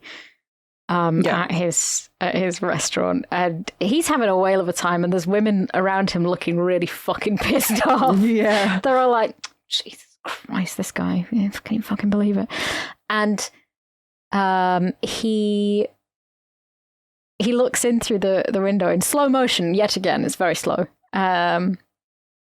And he's looking in through the window, and I think I was thinking, he's going to go in and blast the shit out of this guy's face. That's what I thought, yeah. But God forbid we have, That's too much action in one go, I think, actually. Yeah. And he waits in the car, and Nino's chauffeur, they set off, and he tails them, and he rams into the back of them, and he's like, oh, what the fuck was that? Because he spins him off the road. Driver gets out, looks around. He's like, man, I don't fucking know. Some bullshit. Gets back in, starts to set off again. But, driver's here, and he pushes them off what I thought was a big cliff. Yeah, it's first. Pretty... it's a sizable hill. Yeah, exactly. And it's onto a beach. It's enough to really fucking fuck up Nino. He's bleeding from the face. He climbs out. He's like, oh, no.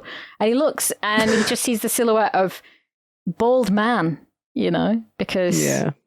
Yeah, Oh, just man. standing there, not saying a goddamn thing, because why would you ever say any dialogue in this movie? God forbid. Yep. And I mean, I guess it's scary, I suppose, just this fucking bold, weird looking dude approaching you. And you're going into the ocean. Yeah, he's trying to escape into the ocean. It's an interesting choice, but Yeah, sure, why not? He's escaping into the ocean. And so driver then follows him and just drowns him in the sea, I think, doesn't he? He does, yeah. I think he drowns him. That's no nice. Gruesome death for him. No. This is the only fucking mercy that he gives, yeah.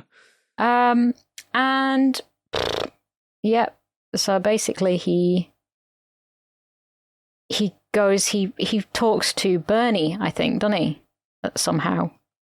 He does, yeah. Does Bernie call him? I think. Oh no, he's just talking on the phone, and he's like, "Hey, you remember that story about the scorpion and the frog, and he didn't make it?" And I was like, "What story is this? Hello? Yeah, is this that shitty fucking jacket he wears? Yeah, yeah. Apparently, this is what this was about. I thought this was going to have much more to do with it. You wanted more layers? Come on, Sophie. You're asking for too much. I thought that we could maybe have something. No. And he says, right, tell you what, meet me at this restaurant and we'll talk. And he says, they go to the restaurant. This guy, driver, is still covered in blood. He won't take that jacket off for nothing. Well, he talked to Irene first. Oh, yeah. I think that's the last conversation that they have. Oh, no, right. he left her a message on the... Oh, yeah, he did. Or at least he was talking and she didn't have to say anything. Yeah. So I can't remember what he said. It was I said something about how boring. It's been great hanging around them or some fucking bullshit. Oh, yeah, and he liked Benicio. Yeah. Oh, mate. I was so mentally fucking checked out at this point because I just wanted it to end. I wanted it to end so bad. But yeah, he rocks up to the restaurant. He's still, covered in, fucking blood splatters and shit. Mm-hmm. Sits down with Bernie. Yep. And he's like saying, here's what I'm going to offer you. You give me the money. We'll leave your girlfriend alone. I won't hurt the kid or the woman. That's it. End of story. But I cannot offer you the same deal. Yeah. Yeah, you're going to constantly be looking over your shoulder. And he's like, I'm being honest. You're going to be in trouble forever. Yeah. And he says, where's the money? The money's in the car. So it seems like he's going to accept this deal. They go to the boot of the car. He's got the money. And Bernie stabs him. And then immediately, driver stabs Bernie back. Yeah. So there was something that was going to... He's already got his weapon out. I hated this scene so much. It's because instead of filming the actual stabbing of the actual people, he was focusing his camera on the shadows. Yes, so you just get to see... Yeah, the shadows, the struggle between the shadows, and it's like, who is it? Who survives this stabbing? And then, you get the cool shot of driver who's been stabbed and he's got blood, and it's like a really cool shot. And I'm like, wow, if only you'd just focused on that, instead of the shadows, whatever this fucking artistic. No can do. Really dumb. And then, he gets up, he leans his back on the fucking bonnet of the car and he's been stabbed, he's got blood everywhere. Then it cuts to him sitting in the driver's seat and he's got his hand on his stomach where he's been stabbed. And you're thinking, he's kicked dead? the bucket. I mean, he wasn't moving. Yeah. Yeah, he wasn't blinking. He wasn't moving. Pretty good acting, I'd say. Yeah, I think he did a convincing job of looking pretty dead. Yeah, I mean, again, we like to look at this shit. And then he...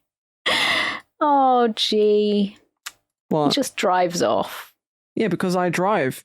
Boof, He don't you get drive. it? Even when he dead, he drive. I drive. And He he drive and he leave money on floor next to Bernie.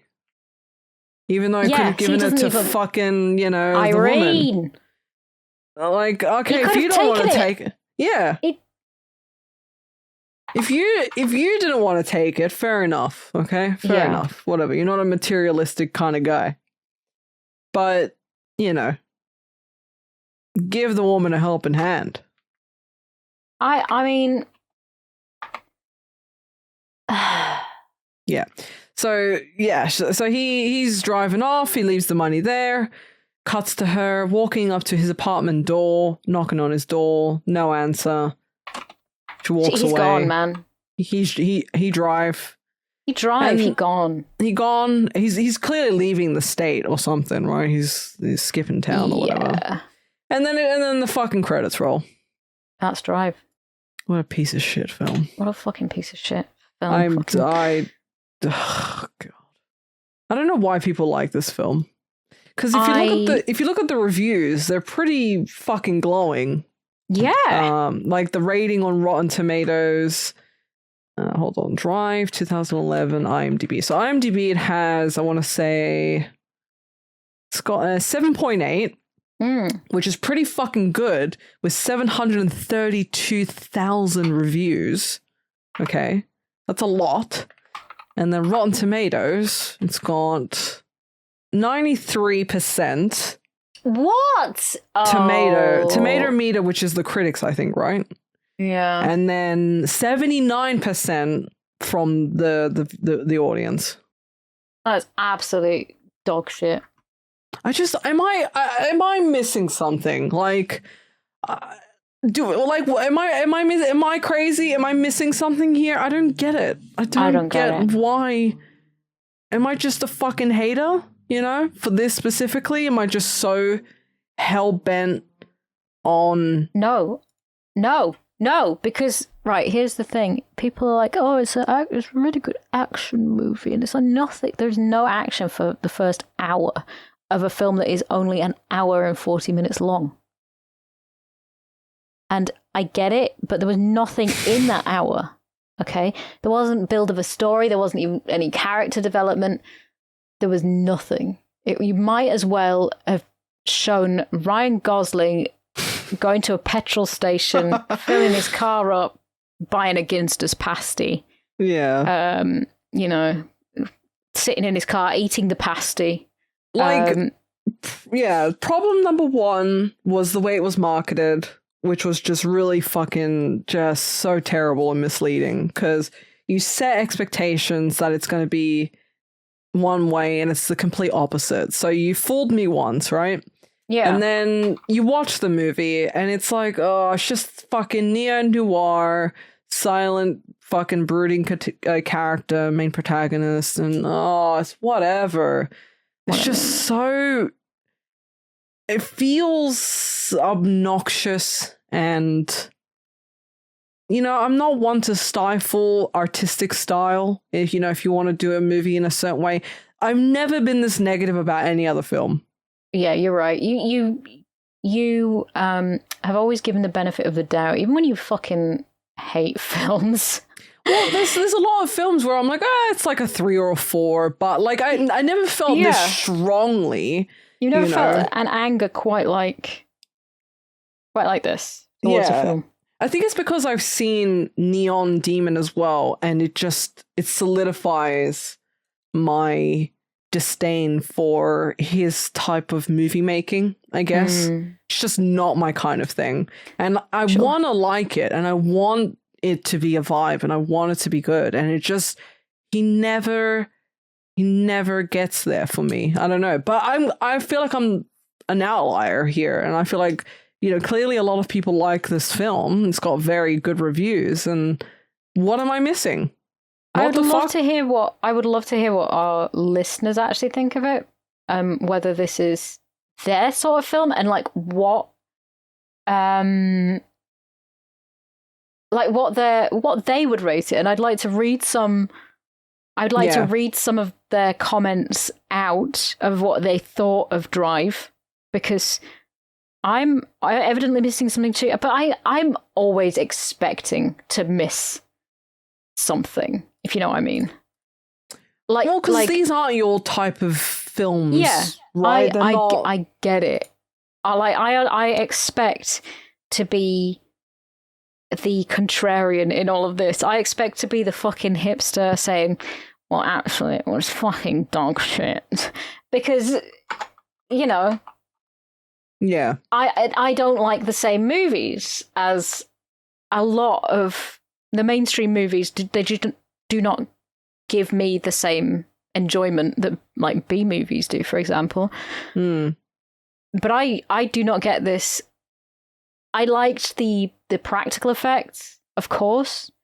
Yeah, I think the practical effects, the actual film, the cinematography, it was fine. Yeah, I liked all that. I think it was shot really nice and it looked really nice and it's got the neo-noir vibe, but there's just no... And again, I don't know if it's supposed to be like this, you know, because not every film is supposed to be this deep, meaningful, you got to get so much out of it type of deal. But I don't know. It's just, I don't know what to say. It's so infuriating because even the fucking poster with him holding the hammer, you know, it makes you think it's going to be one thing and then it just ends up being another thing. Like, you know, with the fucking rally car driving and the getaway driving and, you know, none of that was an important part of the film. Yeah, like the rally car stuff didn't even need to be in the film. No. At all. No, none. Not even the stunt driving really needed to be in it. Because his getaway driving didn't have much to do with it. His driving had very little to do with this film that's called Drive, and it's about a man who drives. It had so fucking little to do with it. It doesn't have a lot to do with it, no. Not entirely. It doesn't. And it's very little. That's fine. I don't mind. But if you're going to be shallow, you know, as a director in terms of dialogue and thematic shit and it's such a fucking vapid film. So fucking shallow and vapid. I'm just so irritated by it. And again, maybe I'm the fucking maybe we're the odd ones out here, but I don't know. I just feel like people praise it for being a vibe. Like this one guy's review is, Drive is one of the most iconic and stylish films of the 21st century. A mixture of drenched neon visuals. I don't remember a lot of neon, but don't sure. Remember that. Yeah, and an entrancing, pulsating soundtrack. It's not that fucking great. I don't like the soundtrack. And Gosling's taciturn stare affords reference film an almost cult-like status. No. It works best when it's enigmatic, less so when the drama comes to the fore. But that is nitpicking, because it really is a memorable, entertaining romp. It's not, though. I mean, fine, yeah, fucking your opinion, but Jesus Christ, you know? Do you think that a lot of people have very boring lives, and that's why this film is exciting to them? I sit and what I do for my, for my day job, okay, is I sit and I press a button every time a red light flashes, and that's my job. And then I come home, and usually for dinner I will have, plain cornflakes and maybe a bit of warmed up bread, not toast, but just warm a slice up on the top of the toaster. And then I watch Drive and I think, oh my God, this is incredible. This is the most exciting fucking thing I've ever seen. I was wondering where this story was going.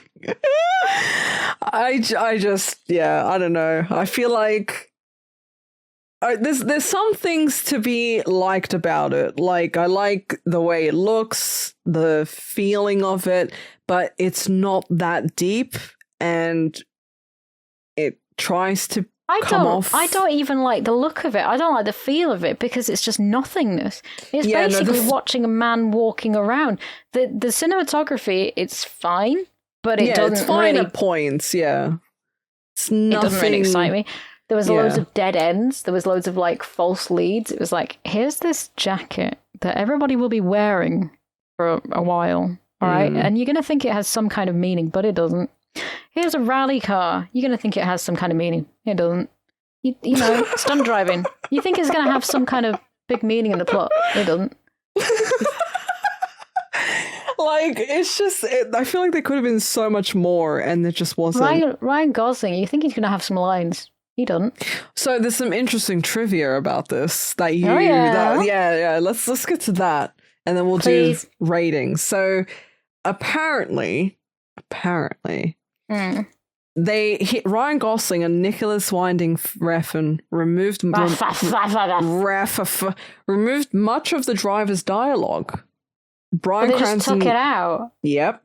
Bryan Cranston felt that his character Shannon should make up for the lack of talking in the film. Okay. And apparently much of his dialogue is improvised, and it gets better. Driver and Irene actually say very little to each other, primarily because Ryan Gosling and Carey Mulligan felt that their scene should be more focused on the mood and refused to say many of the scripted lines. Mulligan summarized making the film as staring longingly at Ryan Gosling for hours each day. So there was dialogue, but everyone around the director was like, nah, don't need that. Do you think it was that bad? The dialogue was that bad that they were, and the director was like, yeah, just bends over fucking back. Yeah, like, what do you mean, dude? Well, clearly it worked because people liked it. You're a director. What was your fucking vision for this film? I don't know. I let other people tell me. That's so true. Ryan Gosling didn't say much. I asked him if he could drive a car. He said, yeah. Oh fucking god! And listen to this fact. Despite the driving storyline, the director has no interest in cars. He doesn't have a driver's license and has failed his driver's test. How many times? How many times, June? 8 times. Oh my god.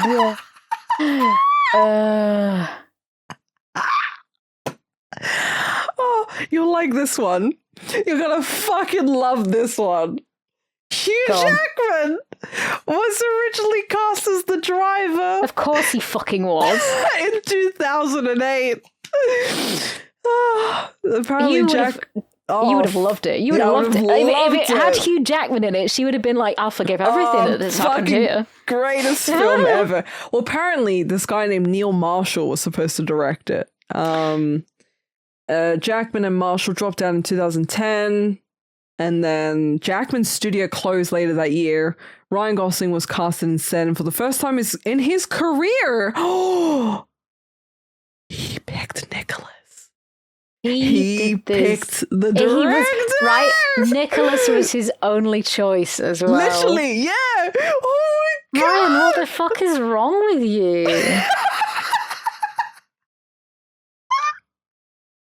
Ryan, come on, man. Oh, man. That's so funny. Jeez. Although many stunts drivers are credited, Ryan Gosling did a number of stunts himself after completing a stunt driving car crash course. Yes. Wow. I like how Albert Brooks, was in character when he met the director, pinning him against a wall and speaking in a threatening manner. No wonder the director just did whatever anybody wanted, because Albert Brooks was there with shaved eyebrows, by the way. Yeah, he shaved his eyebrows off to make his character more emotionless because, we had too much emotion in this film, actually, by the way. So, Albert, could you fucking tone down the emotion, please? Could you just turn it off a bit and pin the director against a wall and tell him you're going to kill him? I'll fucking kill... Hey, Nicholas, I'll fucking kill you if you let Ryan Gosling say anything.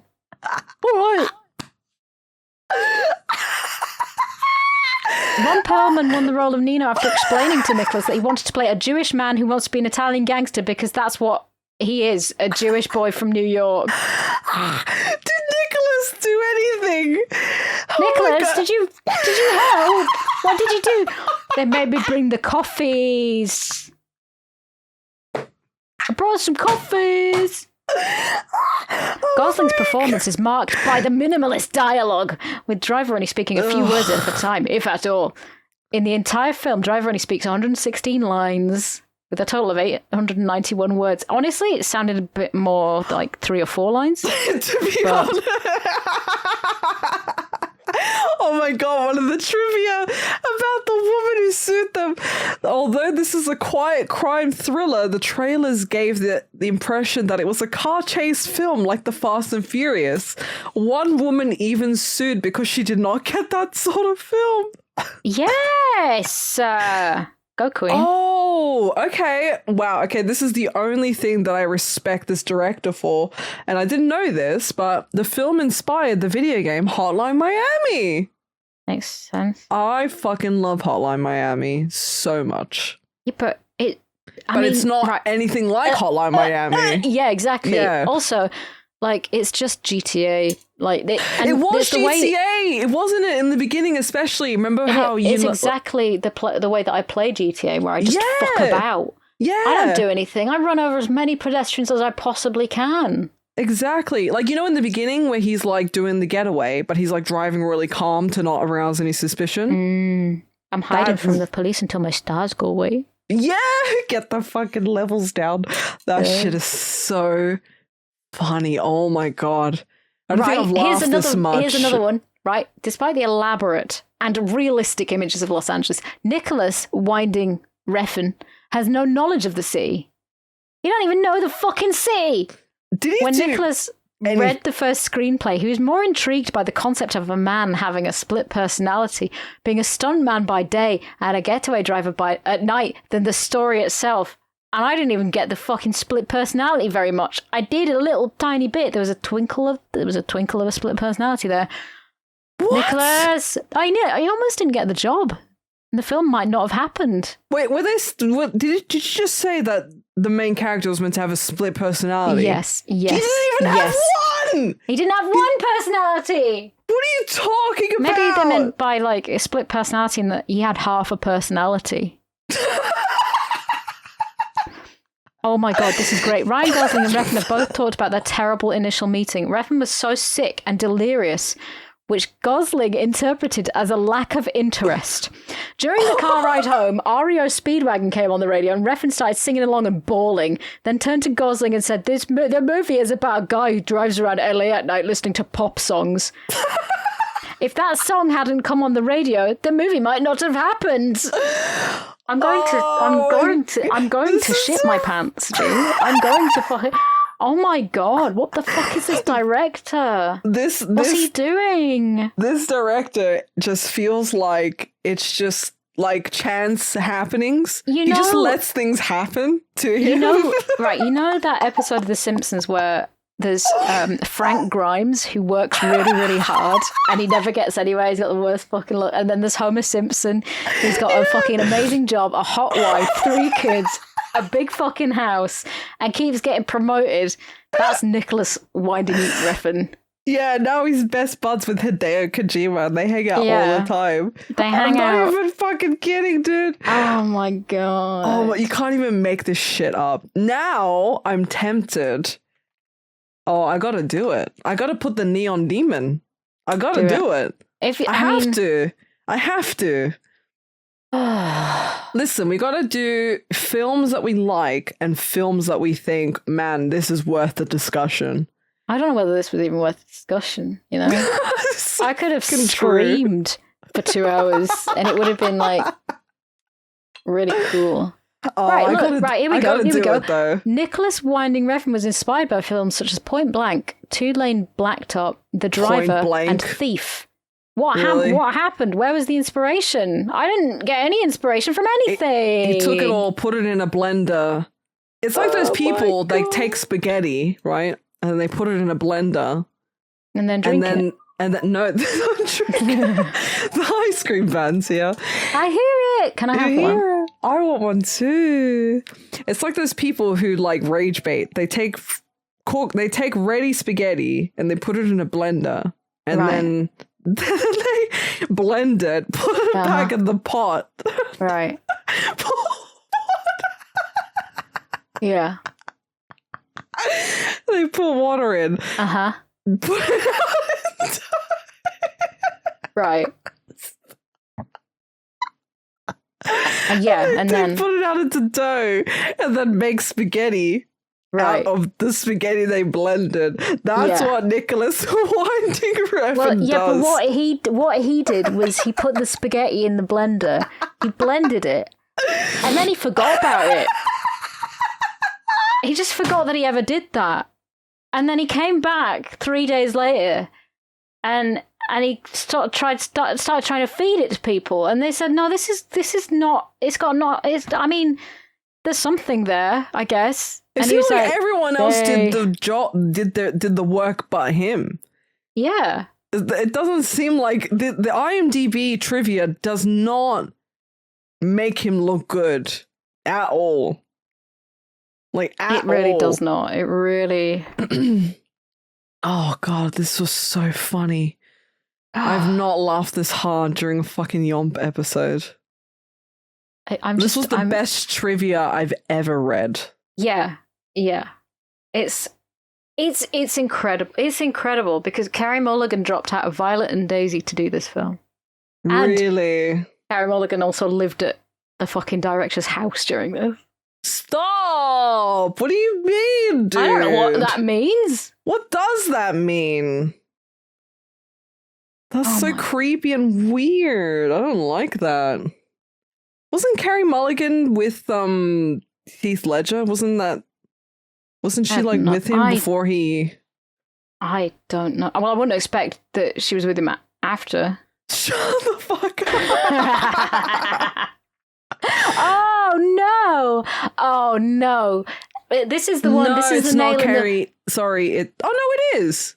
It is Carey. Sorry, this is the nail in the fucking coffin for me. According to Nicholas Winding Refn, the film is dedicated to filmmaker Alejandro Jodorowsky and includes some of Jodorowsky's existentialism. Are you fucking? No, it doesn't. Are you kidding me? No, it doesn't. It doesn't. Where's the existentialism? Where? Jodorowsky? Where's Holy Mountain? Where's the guy with the leopards for tits? Where is it? Show me. On this fucking doll. Where is it? Where is anything? There's no existentialism! There's nothing. Where is it? Nicholas! I'm gonna go around his house. That's why whenever I see him, I just get angry because I'm like, you're just. I don't know what he looks like, and that's a very fucking good thing because I would be so mad. Okay, well, fucking hold on to your tits. You're about to see a picture of Nicholas Winding Refn. He better be gorgeous. He's not. Oh. He looks like his chin and neck don't they kind of. I don't really know how to explain it. Hold on. Open image, new tab. This is a whole new section of YOMP where G-Star tries to use the internet. Yeah, I'm very illiterate. Here you go. Okay. Let me have a look. Oh, Jesus Christ. I mean, he looks like the kind of person that would do this film, you know? There is nothing behind his eyes. Where's he looking? I don't know, but he's best buds with Hideo Kojima. Hideo Kojima loves this man. He loves him because so much. Right, in the same way that I fucking love clowns.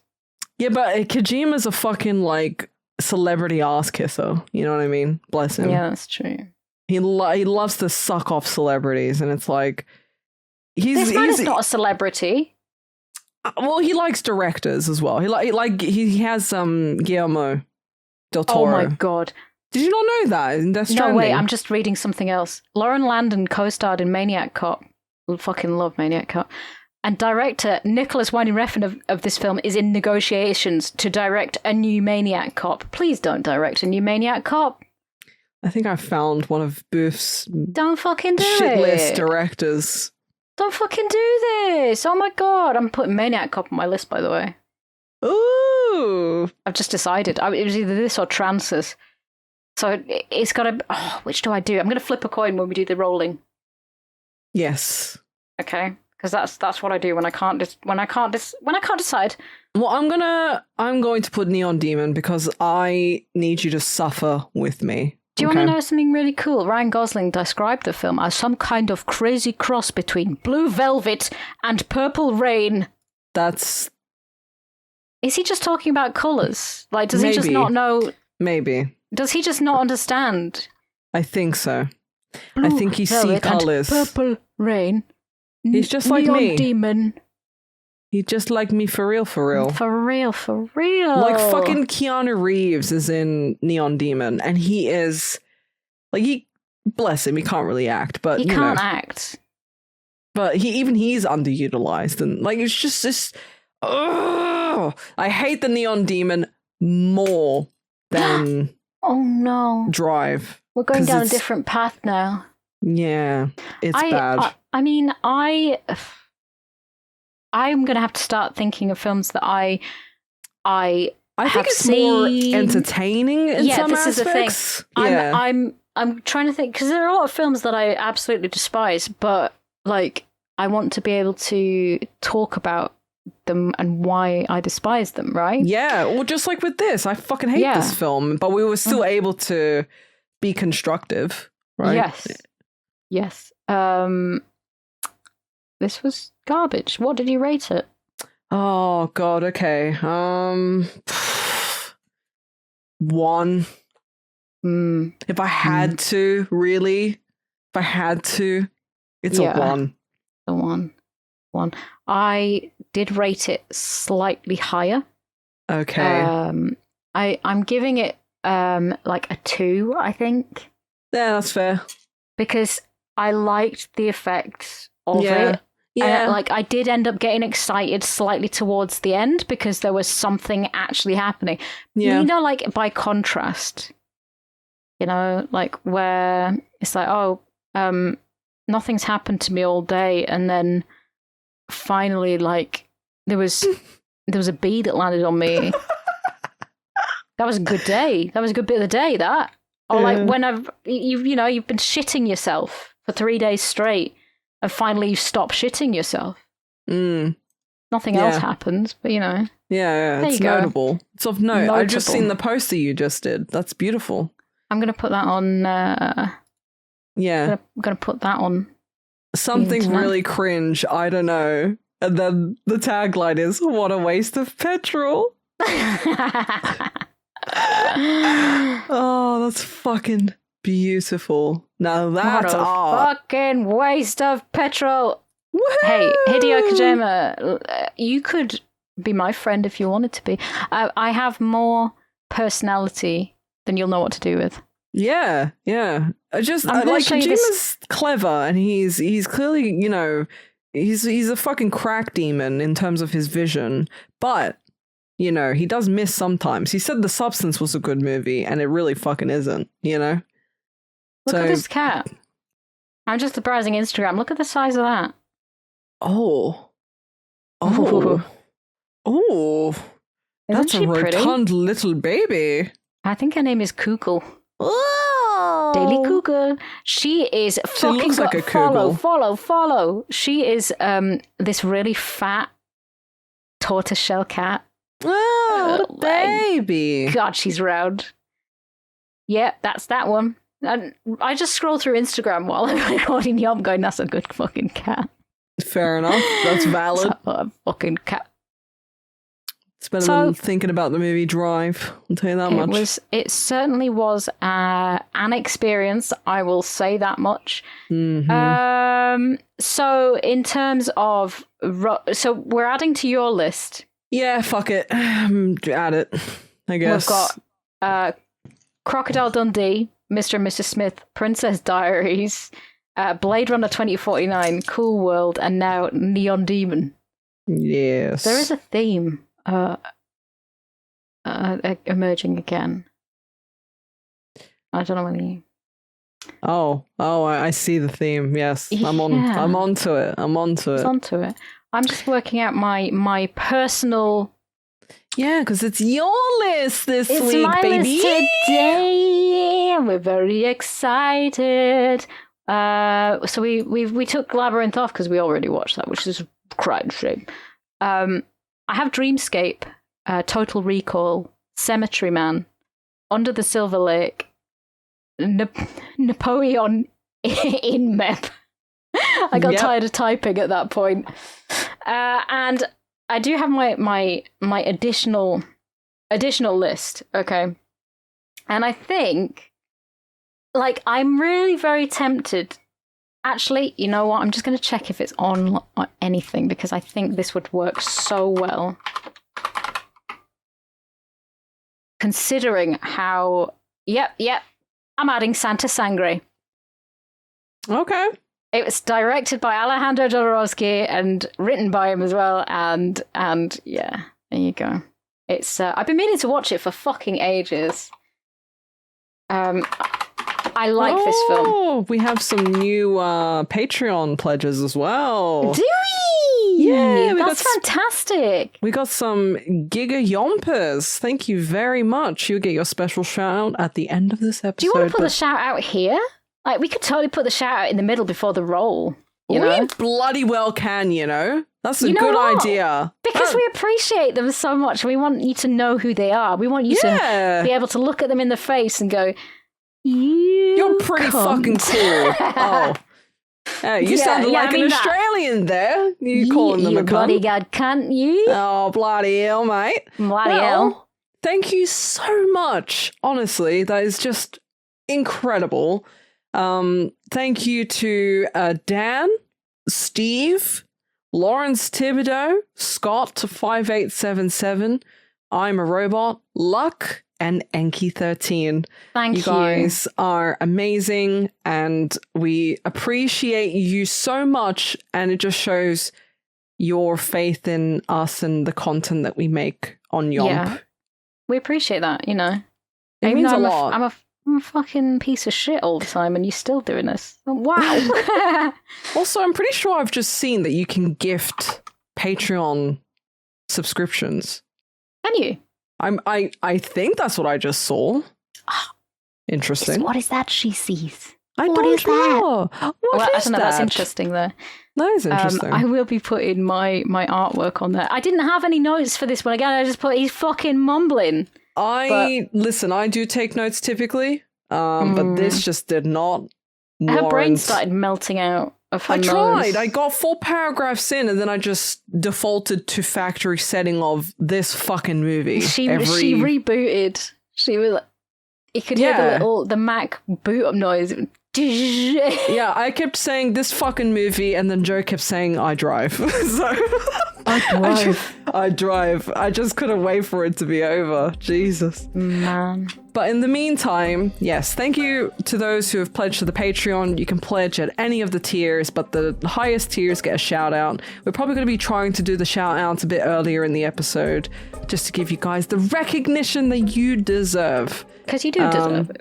You do, and we appreciate you so much. But if you do want to support us over on the Patreon, it is patreon.com/yompcast. Yeah. But we will move on to the rolling of the dice on to Boof's list. Oh my gosh, my list, which is once again is Dreamscape, Total Recall, Cemetery Man, Under the Silver Lake, Napoleon Dynamite, and Santa Sangre in that order. So let me just roll a d6 to see what we get. Yeah, boy. Roll the dice. It's a 3. It's Cemetery Man. Whoa, that's been on there for ages. It has been on there for so long, and I'm very excited. Yeah, that's great. I'm excited for that. Put that there. Woo! Okay. I remember when you put this on the list ages ago, and I remember looking at the trailer and thinking, this looks fucking sick. Cannot wait for this to get chosen. Well, finally it did. Yes. I really appreciate having you all listen in on this, and I hope I would love to, again, I would really love to hear your personal thoughts on Drive. Because Please. me and G just do not fucking understand. Yes. We don't get it. Our tiny women brains don't really get this sort of depth. We upload to YouTube, and Spotify has a comments section, but I don't know if the word count is limited. But if you go, we do upload the episodes to YouTube. It's called, YOMP. So please leave your thoughts. Please leave. Please leave, G. Leave what you can. Leave your thoughts and your comments in the comment section. We want to know what you think, okay? Yes. Okay, I'm leaving. You're leaving. Okay, so for those who didn't get it, it's Cemetery Man, the 1994 film. Oh, you can leave comments. Oh my god, I'm going to leave a comment on our podcast. Revolutionary. See you next time, guys. Bye! I drive. She drives.